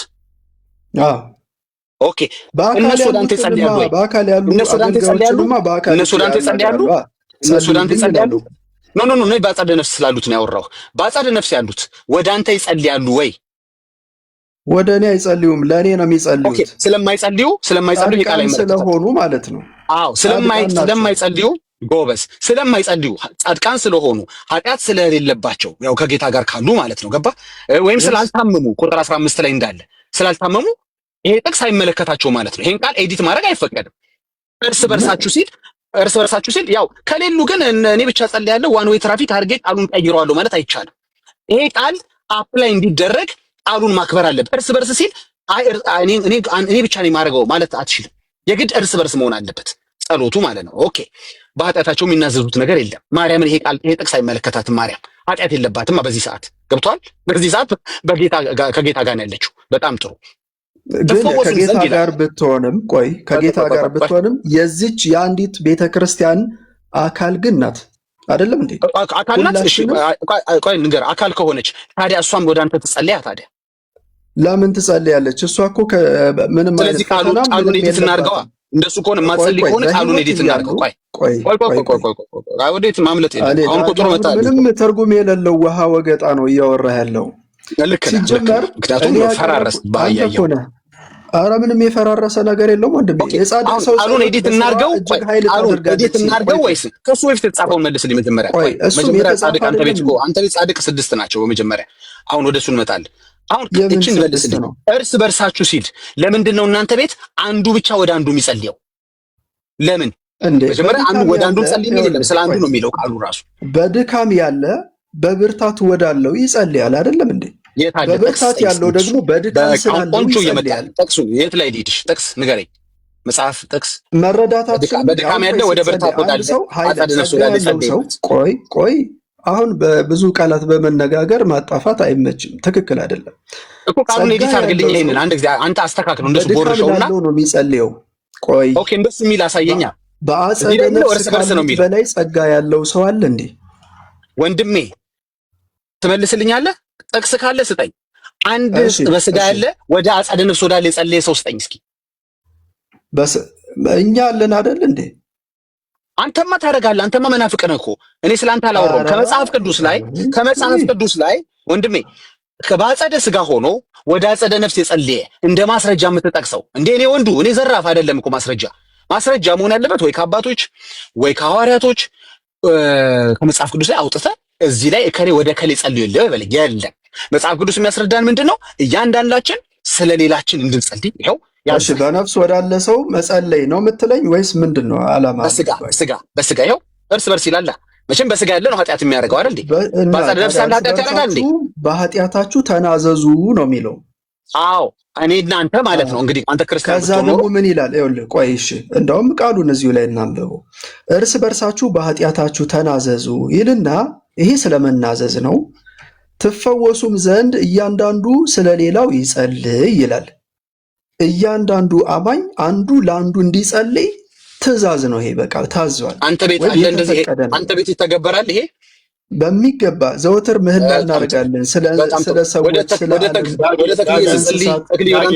ብዙ ነገር ዳጊ በሚገባ እናደርጋለን። ልብ በል ቆይ፣ አሁን እሱን አምጣው። አንዱ የጻድቅ ሰው አድምጠኝ። እኔ እንዳወራ አትፈቅዱም ማለት ነው። እየተቀያየራችሁ ነው የምታወሩት። ሚዩት አድርግ። እምቢ ካልክ አወርዳለሁ። እኔ ስከፍት ሚዩት አድርግ። እናንተ ናችሁ። አንዱ ወደ አንዱ ነው የሚጸልየው በእነሱ አስተምሮት። አሁን እነሱ ናቸው ወደ ማርያም የሚጸልዩት እንጂ ማርያም ወደ እነሱ አትጸልይም። ቃሉ ግን ብሎ የሚለው አንዱ ስለሌላው ይጸልይ ማለት አሁን እሱ ወደ ማርያም ይጸልይ ከሆነ ማርያም ወደ እሱ መጸለይ አለባት፣ እንድትፈወስ ከመከራ እንድትድን። ዘይት እየቀባ እሱ ሊጸልይላት ይገባል፣ እሷም ዘይት እየቀባች ልጸልይለት ይገባል። በዚህ ቃል መሰረት ማለት ነው። ቀጥሎ ዳግዬ። ምናልባት ዳግሻ አብረህ በደንብ እንድታየው ወንድምነት ካለው ተጨማሪ የጸሎቱ አድሬስ ሁለቱም ወደ እግዚአብሔር ነው እንጂ ማለት እዚህ ሆሪዞንታል የሚደረግ ጉዳይ አይደለም። አንዱ ወደ እግዚአብሔር ነው የሚጸልየው ሁሉም ሰው ማለት ነው። እዚህ ክፍል ላይ አንዱ ስለ አንዱ የሚጸልየው ወደ ሲሆን ወደ እግዚአብሔር ጋር ነው እንጂ ወደ ማርያም ወደ ሚካኤል ወይ ምናው እዚህ የሚሆን ጉዳይ አይደለም መጽሐፉ ላይ የሚናገረው እና እሱንም በደንብ ብታወሩበት ጥሩ ነው። በጣም ጥሩ። እሺ ለሱ የሚሆን ሉቃስ 16ን ክፈትልኝና ማስረጃ ላቀርብልህ። ቆይ መጀመሪያ እዚህ ጋር ልንጨርስ። አንተ የምታደርገው ልምምድ ወንድሜ። ስለዚህ በአጸደ ስጋ ሆኖ ወደ አጸደ ነፍስ ጸልይ ሰው አለ ልታሳየን ነው? እሱ ነበር ጥያቄ። ያንተ ልምምድ ማለት ነው። እዛው በሲኦል ሆኖ በምንድን ነው ጻድቅ ሰው የተጸለየ ጸሎት ነው። እኔ ማስረጃ ማቀርብልህ። እንመጣለን። በጣም ጥሩ ጥያቄ። ግን ምንድን ነበር? እሺ እንመጣለን ብላለህ። ወደ አብርሃም ወደ ምናምን እንመጣለን። ምን ማለት ተቀበለዋለን? እንመጣለን እያልኩ እኮ እናየዋለን። ክፍሉን ሄደን አንተ የምታደርገው አይደለም። እሱ ልምምድ ራሱ ያንተ ልምምድ አለ። የት ነህ አንተ ያለው? አሁንስ ግራ ይገባኝ። ይቅርታ ከአጸደ ነፍስ ነው እንደ ደወልኩት በአጸደ ነፍስ ወዳለ ሰው መጸለይ ብለህ ስለጠየቅ አንተ ከምድር ነው አሁን ቲክቶክ ላይ የገባኸው? የት ነው ያለኸው? አንተ የምታደርገውን ልምምድ እያረክ ያለኸው ከየት ነው? ይሄ ቅዱሳን የምትለምነው ነገር ይደርሱልኛል፣ ጸሎት ይሰሙኛል፣ ልጅ ይሰጡኛል የምትለን ከየት ነው? ይቅርታ በደንብ አልጠየቅንም መሰለኝ ቅድም ሳናጣራ። ከአጸደ ነፍስ ነው የደወልከው ወይስ ከመድረክ ላይ ነው? በስጋ እዚህ ነው ያለኸው? የት ነው ያለው? በቃ አይመለከትም። ያኛውን በኋላ እናወራለን። አሁን ያንተን ልምምድ እንጨርስ መጀመሪያ። አንተ ከምድር ይሄንንም ታምናለህ ወይ? ቆይ ያንተን እንጨርሳ መጀመሪያ። ለማሳመን እኮ መጀመሪያ ያንተን እንጨርስ። ያንተ ልምምድ እንመንበት በመጀመሪያ። አንተ ሳታምንበት እንዴት ታሳመነኛለህ? አንተ እንደምታረገው እዚህ ባጸደ ስጋ ሆነህ ወደ አጸደ ነፍስ ወዳሉ ትጸልያለህ። በጣም ጥሩ። ምክንያቱም አንድ አካል ነን፣ የቤተክርስቲያን አካል ናቸው፣ ጸሎትን ይሰማሉ ብለህ ስለምታስብ በጣም ጥሩ። ይሄን ያደረገ እከሌ አለ ብለህ እስኪ አንድ ምሳሌ ስጠን። ምክንያቱም ቃሉ የሚነግረን ምንድነው? ክርስቲያኖች እርስ በርስ አንዳቸው ስለ አንዳቸው እንዲጸልዩ ይሄው ቃል በቃል አሳየነ። አንዳቸው ስለ አንዳቸው። ምክንያቱም ኃጢአት ሊኖርባቸው ይችላል፣ የሚፈወሱበት ጉዳይ ሊኖር ይችላል። አንተ ግን የምትጸልይላቸው አካል ግን የሚፈወሱበትም ኃጢአትም ያላቸው አይደሉም። ኦኬ፣ ምክንያቱም በአጸደ ነፍስ ስላሉ። በጣም ጥሩ። አንተ የምታረገው ልምላቸው አይደለም። ዳግም አልገባህም። የምታነበው ቃሉ ራሱ አልገባህም እኮ። አታምታታ ወዳጅ፣ አታምታታ። አሁን ምንድነው የምሰጥህ እድል መሰለህ? አሁን እድል እሰጥሃለሁ፣ የመጨረሻ እድል እሰጥህና የመጨረሻ እድል እሰጥሃለሁ። አሁን ሊነግረን ነው። ምን ሊነግረን መሰላችሁ? በምሰጠው ደቂቃ ሚዩት ነው ማድረግልህ። ከፈለክ ሚዩት አድርጌ እሰማሃለሁ። እከሌ ወደ አጸደ ነፍስ ወደ ካለው ወደ ከሌ ጸልዮ ነበር የሚል ንገረኝ። ተመልከቱ፣ የጠየቁት ምድርና ሰማይ ነው የጠየቁት እንጂ ሰማይና ሰማይ ያወሩትን አይደለም፣ ወይም አጸደ ነፍስና አጸደ ነፍስ ያወሩትን አይደለም የጠየቁት። አሁን አንተ እየሄድክ ያለው እኮ ኤግዛክት ወርድ ፋላሲ ለመስራት እንዲመች ነው። መጀመሪያ ስለ ፋላሲ አታውቁም። ባይተው ወደ ወርድ ፋላሲን ራሱ አታውቁትም። እሱን ተዋኒ ኧረ በሚገባው ቃሉ በቃ እንደዛ ለማለት በጣም ቀላል ነው። ቀላል ጥያቄ መሰለ። አንተ የምታደርገው ልምምድ በመጽሐፍ ቅዱስ በአካል አልተደረገም ማለት ነው። ኦኬ፣ ስለዚህ የማደርገው ነገር እከሌ ያደረገው አይነት አይደለም እያልከኝ ነው። ከተጻፈው ይልቅ ያልተጻፈው ህይወት እጅግ ብዙ ነው። የቤተ ክርስቲያን እንደዚህ አትልም ታዲያ? እስካሁን አታደክመኛ። ያልተጻፈ ነው የማደርገው ብዙ ነው። ስለዚህ ያልተጻፈ ነገር ያልተደረገም ማለት ነው። ተጨባብጠናል፣ አትድከም። እኔ እናንተው ተስማምተናል። አንተ የምታደርገው ያልተጻፈ ነው። ቴንኪው። እሱ ነው እኔም እስካሁን የደከምኩት። ወይ ተመለስ ወደ ሁለተኛው ቀጥያ የከፈትከውን ክፍል። እሺ ዳጊ፣ አንተ በጣም የተንተገተክ የሆነ የተረባበሽ አታስመስለው ውይይቱን። እኔ ሶሪ ረብሼ ከሆነ ይቅርታ። በመረበሽ የለብም እግዚአብሔር ቃል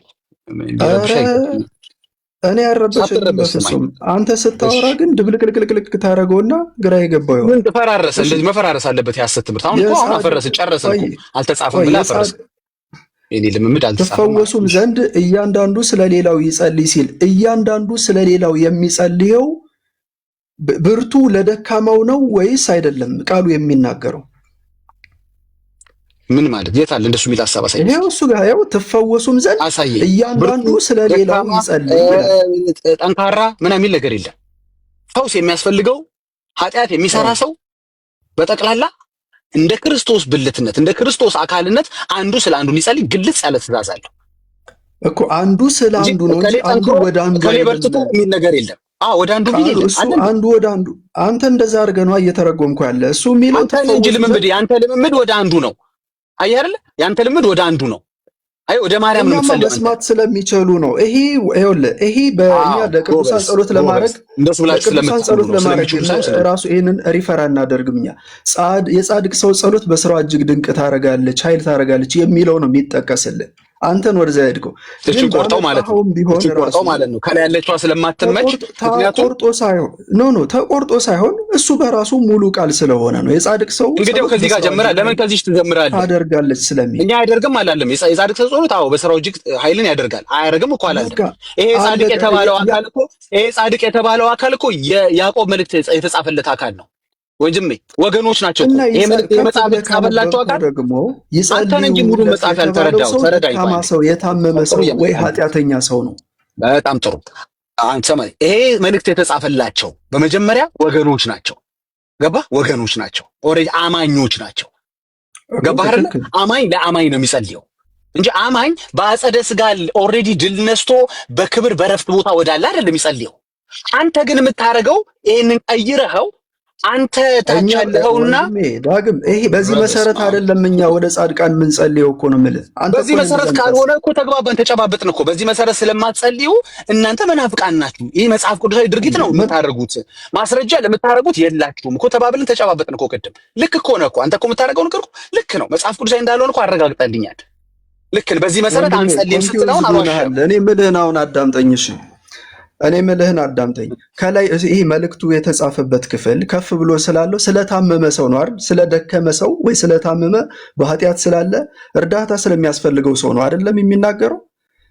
አሁን በዘረዘር ቆይ አይደለም ኖ አንተ ባመጣው መንገድ እያወራሁህ ነው። እኔ አንተ የምትጸልየው መጽሐፉ በተጻፈበት ሐሳብ ነው። ወደ ቅዱሳን የምትጸልየው ለፈውስ፣ ለጉዳይ፣ ለደካማው ይጸልያል። ብርቱ ለደካማው ይጸልያል ነው እንጂ ደካማ ለብርቱ ሚሌት አለ። ይሄውና የጻድቅ ሰው ሲል እኮ ከዚህ የተጠሩት ሰዎች እኮ አገልጋዮች ጻድቅ ስለሆኑ ነው አይደለም እንዴ? አንዴ ብርቱ ደካማ ምን ያቆና ሳይኖር ይላል። ይኸውልህ ዳጊ ብርቱ ደካማ የሚል ነገር የለም ማለት ነው። ከእናንተ የታመመ ከላይ ይሻላል ከላይ ይሻላል የሚል ነገር የለም። ደካማ ወይ በጤና በኑሮ በዛ በመንፈሳዊ ህይወት ማለት ነው። እናንተ ቤት አንተ ደካማው ለምሳሌ ደካማ ነህ ልበለው ወይስ ብርቱ ነህ? እናንተ ቤት የትኛው ነው? ቆይ እኔ ቃሉን እኔን ተወኝና ቃሉን ይኸው ይከፈት። አይ ስለ አንተ ነው የምፈልገው። ያንተ ነው ነው የምፈልገው። ዳጊ ፕሊስ አንዴ አንተ ተክሌ ደካማው ወይም ብርቱ እርግጠኛ ስላልሆንኩ ወደ ማን ደካማ ነው የምትጸልየው ወይም ወደ ማን ብርቱ ነው? በቃ ካልፈለከው በቃ ይቅርብን። ሰዎችን አናድክማቸው። መጣሁ እኮ አንተ ያልተጻፈ ነገር ስታወራ በአንተ ወረድኩልህ እኮ በአንተ ወረድኩልህ። ደካማና ብርቱ ስላልክ በአንተ ወረድኩልህ እና አሁን ያንተን ልምምድ ንገረን። አንተ ብርቱ ወይም አላውቅም እርግጠኛ ስላልሆንኩ ደካማው ተክሌ ወደ ማን ብርቱ ወይም ደካማ ቅዱስ ነው የምትጸልየው? እሺ ደካማ ነህ አንተ። ደካማው ተክሌ ወደ ማን ብርቱ ነው የምትጸልየው? በቤተ ክርስቲያን ወዳሉ አገልጋዮች ሂጄ አባ በጸሎት ያግዙኝ ይጸልዩልኝ እላለሁ። በአጸደ ነፍስ ወዳሉት ወደ ቤተ ክርስቲያን አካላት ወደ እነሱ ደግሞ እጸልያለሁ። አሁን ለምሳሌ ማን ሲያረጋይተ ምን ላይ አንብበህ ምን ብልቶች ስለ ብልቶች ቅዱስ ጳውሎስ የተናገረውን እና ጠንካራው ለደካማው ለተጎዳው ኃይል እንዲሆነው እንዲሰጠው ቃሉ ይናገራል አይደለም? ጠንካራና ደካማ ያልካቸው በአጸደ ሥጋ አሉ። ደካማ ለሆነው ጠንካራው ጠንካራና ደካማ ያልከው ቆይ ስማኝ፣ ጠንካራና ደካማ ያልካቸው ቆይ ልንገርህ፣ እሱን ክፍል እነግርሃለሁ። እኔ በደንብ አድርጌ እነግርሃለሁ። ጠንካራና ደካማ ያልካቸው በቃ ተባበረኝ። እዚህ ግን ልንገርህ አንዱ ታማሚ ቢሆን ለምሳሌ ሰውነት አይን ታማሚ ብትሆን ያው ታማሚ ይሆናል ለምሳሌ አይደል እንዴ? አሁን የምትነግረኝ ነገር አንተ ስታዝን እዛ ያሉ ቅዱሳን ያዝናሉ? በሚገባ ያዝናሉ።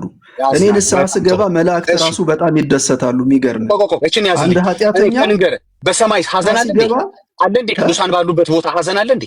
ለቅሶ አለ እንዴ? ጥርስ ማፋጨት አለ እንዴ? ስለዚህ ያንተ ቅዱሳን ያሉት የት ነው ማለት ነው? ሲኦል ናቸው ማለት ነው። በሌላ ኧረ እንደዛ አይደለም። ከሚያዝነው ጋር እዘኑ ይላል። ጥርስ የሚያፋጭበት ቦታ ያለ ቅዱስ ከሆነ ያለ አንተ ያንተ ቅዱስ ሲኦል ያለው ማለት ነው። የኔ ቅዱስ ግን አያዝንም። ገባ? እኔ ቅዱስ እምላቸው፣ እኔ ሰማዕታት እምላቸው፣ እኔ ለወንጌል አለፉ እምላቸው ግን አያዝኑም። ሐዘን ውስጥ አይደሉም ያሉት፣ ለቅሶ ውስጥ አይደለም ያሉት። አንድ ሰው በሚጠፋ ጊዜ እዚህ ላይማ እውነቱን እንናገር ገድላቱ ሲነበብ እኮ አንድ ፊደል ሲገደፍ እኮ በሰማይ ያሉ ቅዱሳን እኮ በሙሉ እኮ ነው የሚያለቅሱት። ገድል ሲነበብ ሰማይ የት ናቸው ነው ጥያቄው። ሰማይ ሲሆን ሰማይ መንግስት ብርቶች ለደካሞች ይጸልዩ ነው የሚለው ክፍሉ። አንተ ብርቱ ደካማ የሚባል ነገር የለም ብለህ ወሰድንልህ እኮ እንደሱ ብለን ችግር የለም። ኖ ቆይ ብርቱና ደካማ አለ ብለን እንውሰድልህ። አንተ ብርቱ ለማን ደካማ ነው ወይም አንተ ደካማው ለማን ነው ሰድ የለም የሚል ነገር ካለ አሳየን። እንዲያውም ካሁን አላስወራም። ብርቱና ደካማ የሚለውን አሳየን።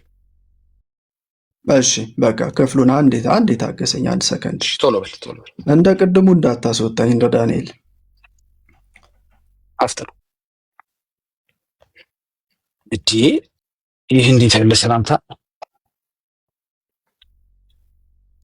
አሁን እናየዋለን። አንተ ደካማ ነኝ ስላልክ የአንተ ብርቱ እስቲ የት እንዳለ ቼክ እናደርጋለን። የማይጸለይለት ብርቱ አለ እናንተ ቤት ማለት ነው። ኃጢአቱን የማይናዘዝ የማይታመም አለ ማለት ነው። ይሄ ከቃሉ ወጣ ብርቱ እስኪ እንስማኛ። ብርቱ የምናውቀው ደግሞ እግዚአብሔር ነው። ጌታ ሲረዳን ሌላ ብርቱ አናውቅም። ብርቱ ያልካቸውን ሁሉ ያበረታ፣ የረዳ፣ ያገዘ ባለፉበት የወንጌል ጉዞ ሞገስ የሆናቸው እንግዲህ ከሱ በላይ ብርቱ አናውቅም። አንተ ደግሞ ብዙ ብርቱ ነው የምታውቀው። እስቲ እኔ እሺ ፍጡር ካልገባበትም ያማችኋል።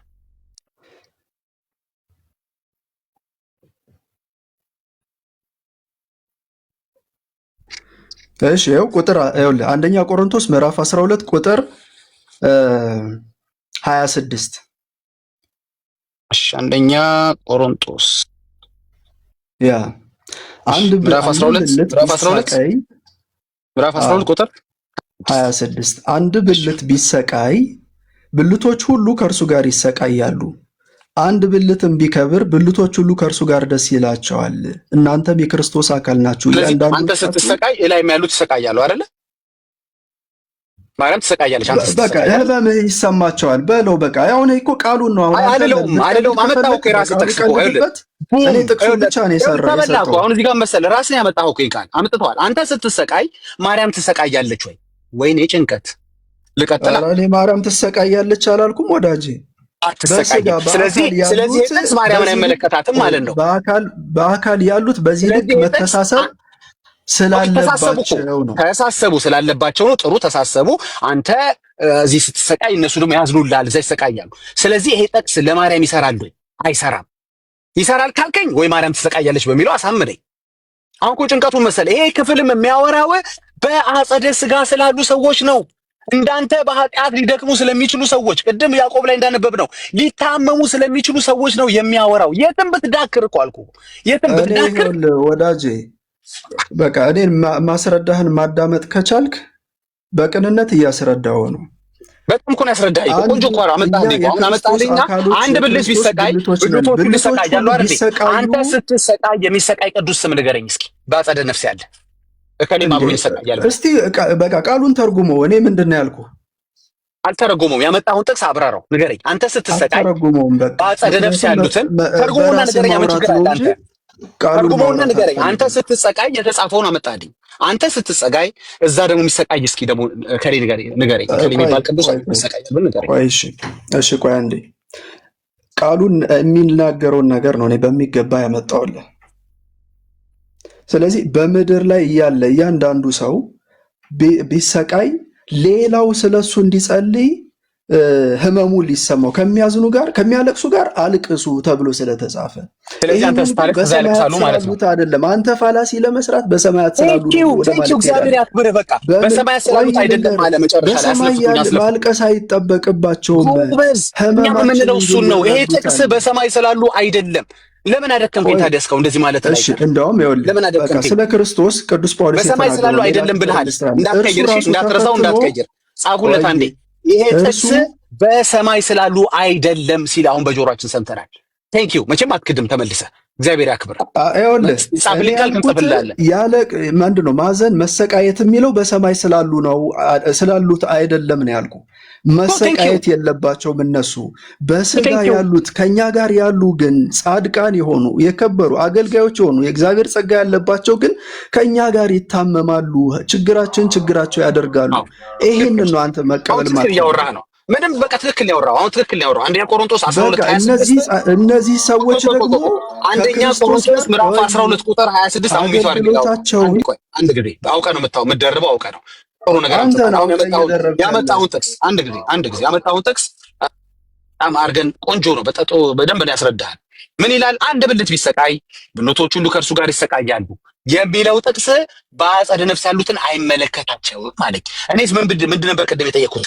አንተ የምታደርገውን አይነት ነገር እዚህ ከምድር ሆኖ ወደ ላይ የሚጸልይ አንተ እኔ ስሰቃይ እኮ እነሱ የሚሰቃዩ ያለው ያለ ገባ። እኔ ሲያመኝ እኮ ላይ ያሉትም ያማቸዋል ያለ አሳየኝ አንድ ሰው ስለው፣ አይ ይሄ እኮ ጥቅስ በአጸደ ነፍስ ላሉት አይመለከታቸውም ማለት። እሱን እኮ የምንላችሁ እናንተ ግን ይሄን ስታቀርቡት እንዴት ነው የምታቀርቡት?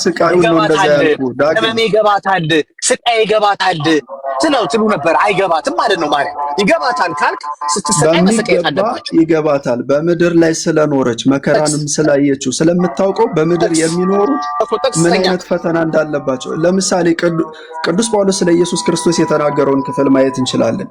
እርሱ ራሱ ስለተፈተነ የሚፈተኑትን ቀስ በል ቆይ። ስለዚህ እኛው ለወጣኝ ሰው ምትለኝ ከአንድ ጥቅስ ወደ አንተ ተዘላለው አንዱ እርሱ ራሱ ሌላ ሞክርሽ እርሱ ራሱ ስለተፈተነ ክርስቶስ ማለት ነው የሚፈተኑትን ሊረዳቸው ይችላል አልተባለም? ኦኬ አንተ የምታደርገውን እየጠበቁ ያሉት ሰምተኛ አይደል? አንተ የምታደርገውን ልምምድ ያደረገ አንድ ሐዋርያ አንድ ነብይ ወር ከመጽሐፍ ቅዱስ ውስጥ አንድ ጥቅስ ስጠኝና ከኔ እንዲህ ስላደረገ እኔም አደርጋለሁ በለኝ ስልህ የት ሄድክ? ይኸው አንድ ብልት ቢሰቃይ ብልቶቹ ሊሰቃያሉ። አንድ ብልት ነን፣ ይሰማቸዋል ስሜታችን፣ ሐዘናችን አልከኝ። ጥሩ እስቲ ከወሰድኩልህ የሚሰማቸው ከሆነ ይሰቃያሉ። ጥያቄን መልስልኝ።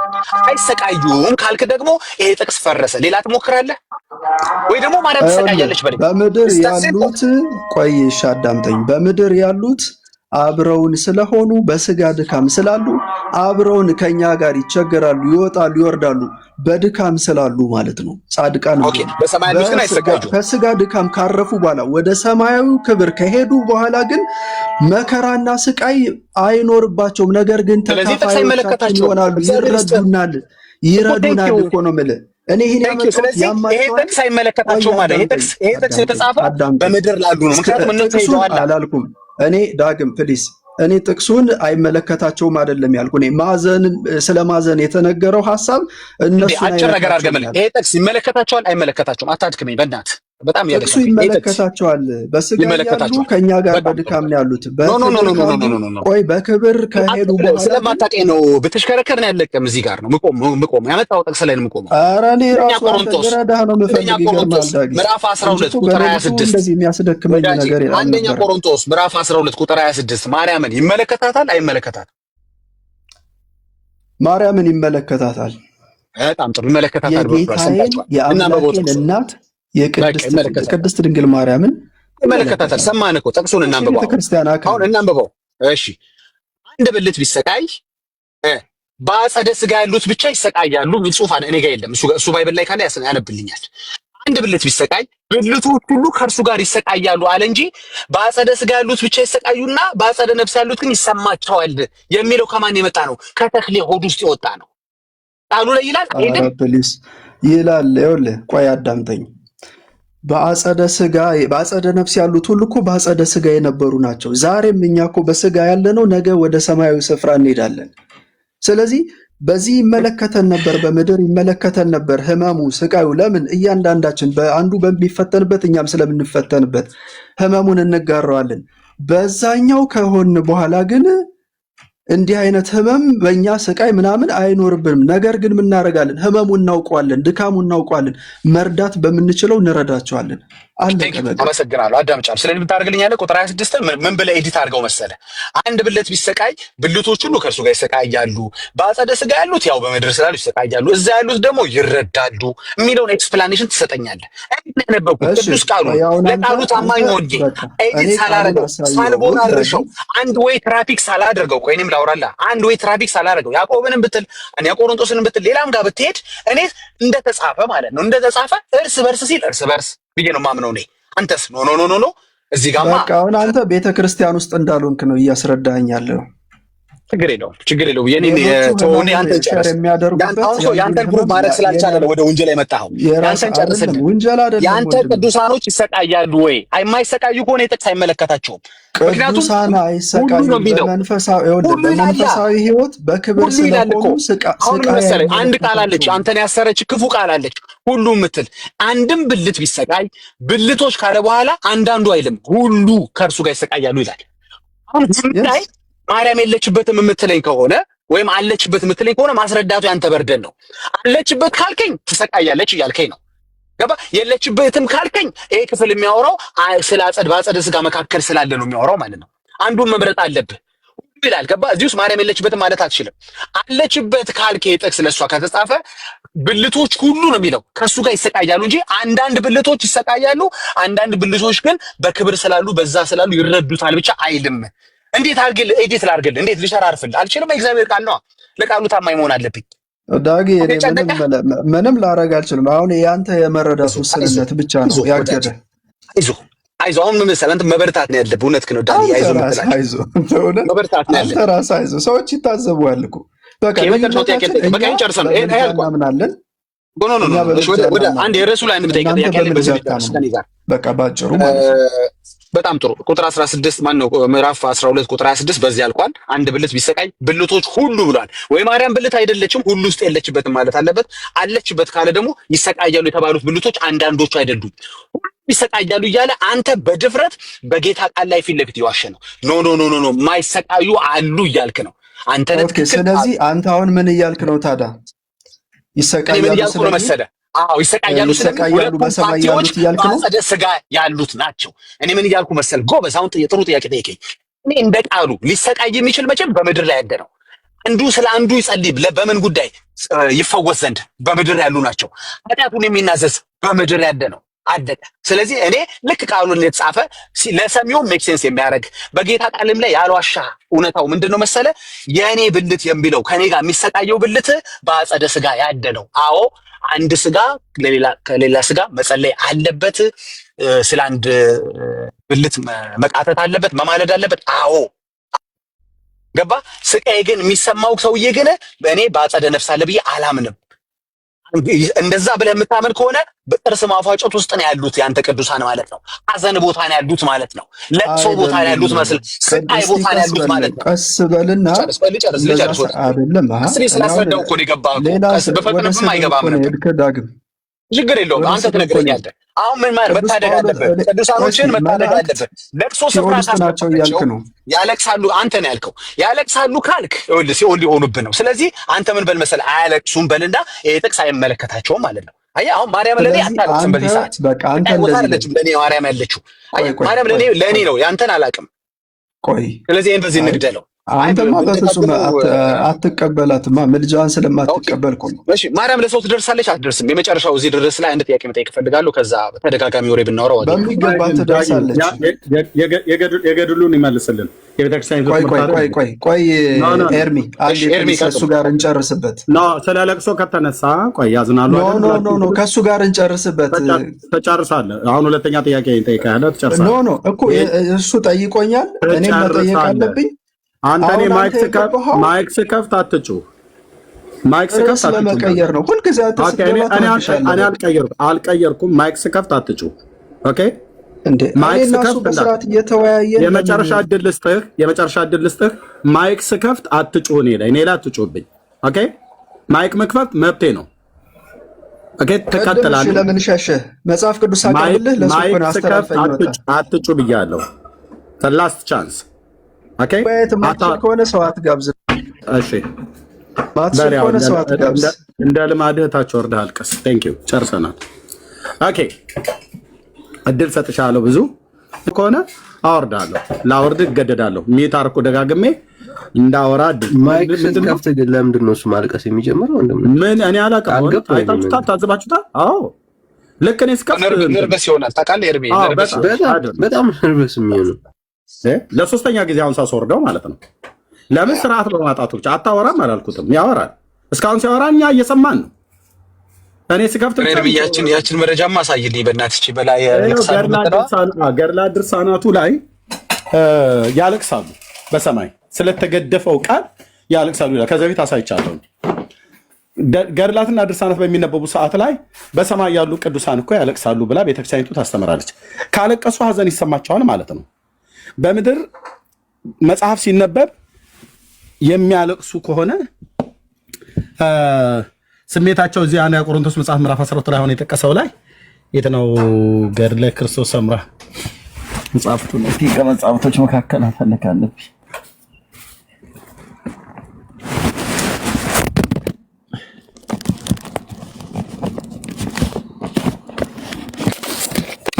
እሺ እና እፈልገዋለሁ እና ስለተገደፈው ቃል ያለቅሳሉ ይላል። ካለቀሱ በመንግስተ ሰማያት ሆነ ያዝናሉ ማለት ነው። ካዘኑ ብልት ስለሆኑ አይደለ? ኦኬ ይሄን አሁን በትክክል የተናገርከው በአጸደ ስጋ ላሉ ቅዱሳን ነው የተነገረው። ይሄ የአንደኛ ቆሮንቶስ 12 ምን ያህል ይቅርታ አድርጉልኝ፣ ይህን ቋንቋ ስናገር ምን ያህል ብኩን እንደሆኑ፣ የእግዚአብሔርን ቃል እንደማያነቡ፣ የእግዚአብሔርን ቃል እንደማያሳዩ፣ እንደማያውቁት ማሳያው አንዱ ይሄ ነው። በምድር ላሉ ቅዱሳን የአንደኛው ፔን ለሌላኛው ፔን ይሰማዋል። በአካል ውስጥ ያሉ ብልቶች ናቸውና፣ ስለዚህ አንዱ ስለ ሌላው ይጸልይ ብሎ አለ እንጂ አንዱ ለአንዱ ይጸልይ ብሎ አለ እንጂ አንደኛው ለአንደኛው ሁለቱም የሚጸሉት ቅድሞ ወንድምነት እንዳለው እኔ ለዳጊ፣ ዳጊ ለኤርሚያስ፣ ኤርሚያስ ለዳንዬ፣ ዳንዬ ለዳጊ እንደዚህ አንዳችን ወደ አንዳችን ጸልዩ ብሎ ሲል እኔ ወደ ዳንኤል አይደለም ጸልየው፣ ዳንኤል ወደ ዳጊ አይደለም ጸልየው፣ ዳጊ ለዳንኤልና ለኤርሚያስ ወደ እግዚአብሔር ጸልያል። ዳኒ ለዳጊና ለኤርሚያስ ወደ እግዚአብሔር ጸልያል። ኤርሚያስ ስለ ዳጊና ስለ ዳኒ ወደ እግዚአብሔር ጸልያል ማለት ነው እንጂ እርስ በርሳችሁ አንዳችሁ ወደ አንዳችሁ ለምኑ አይደለም። እባክህ ዳንዬ፣ እባክህ ዳጊዬ፣ እባክህ እንደው እባክህ ተለመኑኝ ስሙኝ አይደለም። እነሱ እኮ ብለው የሚሉት እንደዚህ ነው። ቆይቼ ጠናው ኪዳነ ምሕረትን ዘንበል አልችልኝ ተጽናናው ምናምን ነገር አይደል ብለው የሚሉት። ይሄ ሲጀምር ራሱ ከመዝሙር 40 ላይ የተወሰደ ነው። ነብይ እግዚአብሔር ዳዊት የተናገረው ማለት ነው።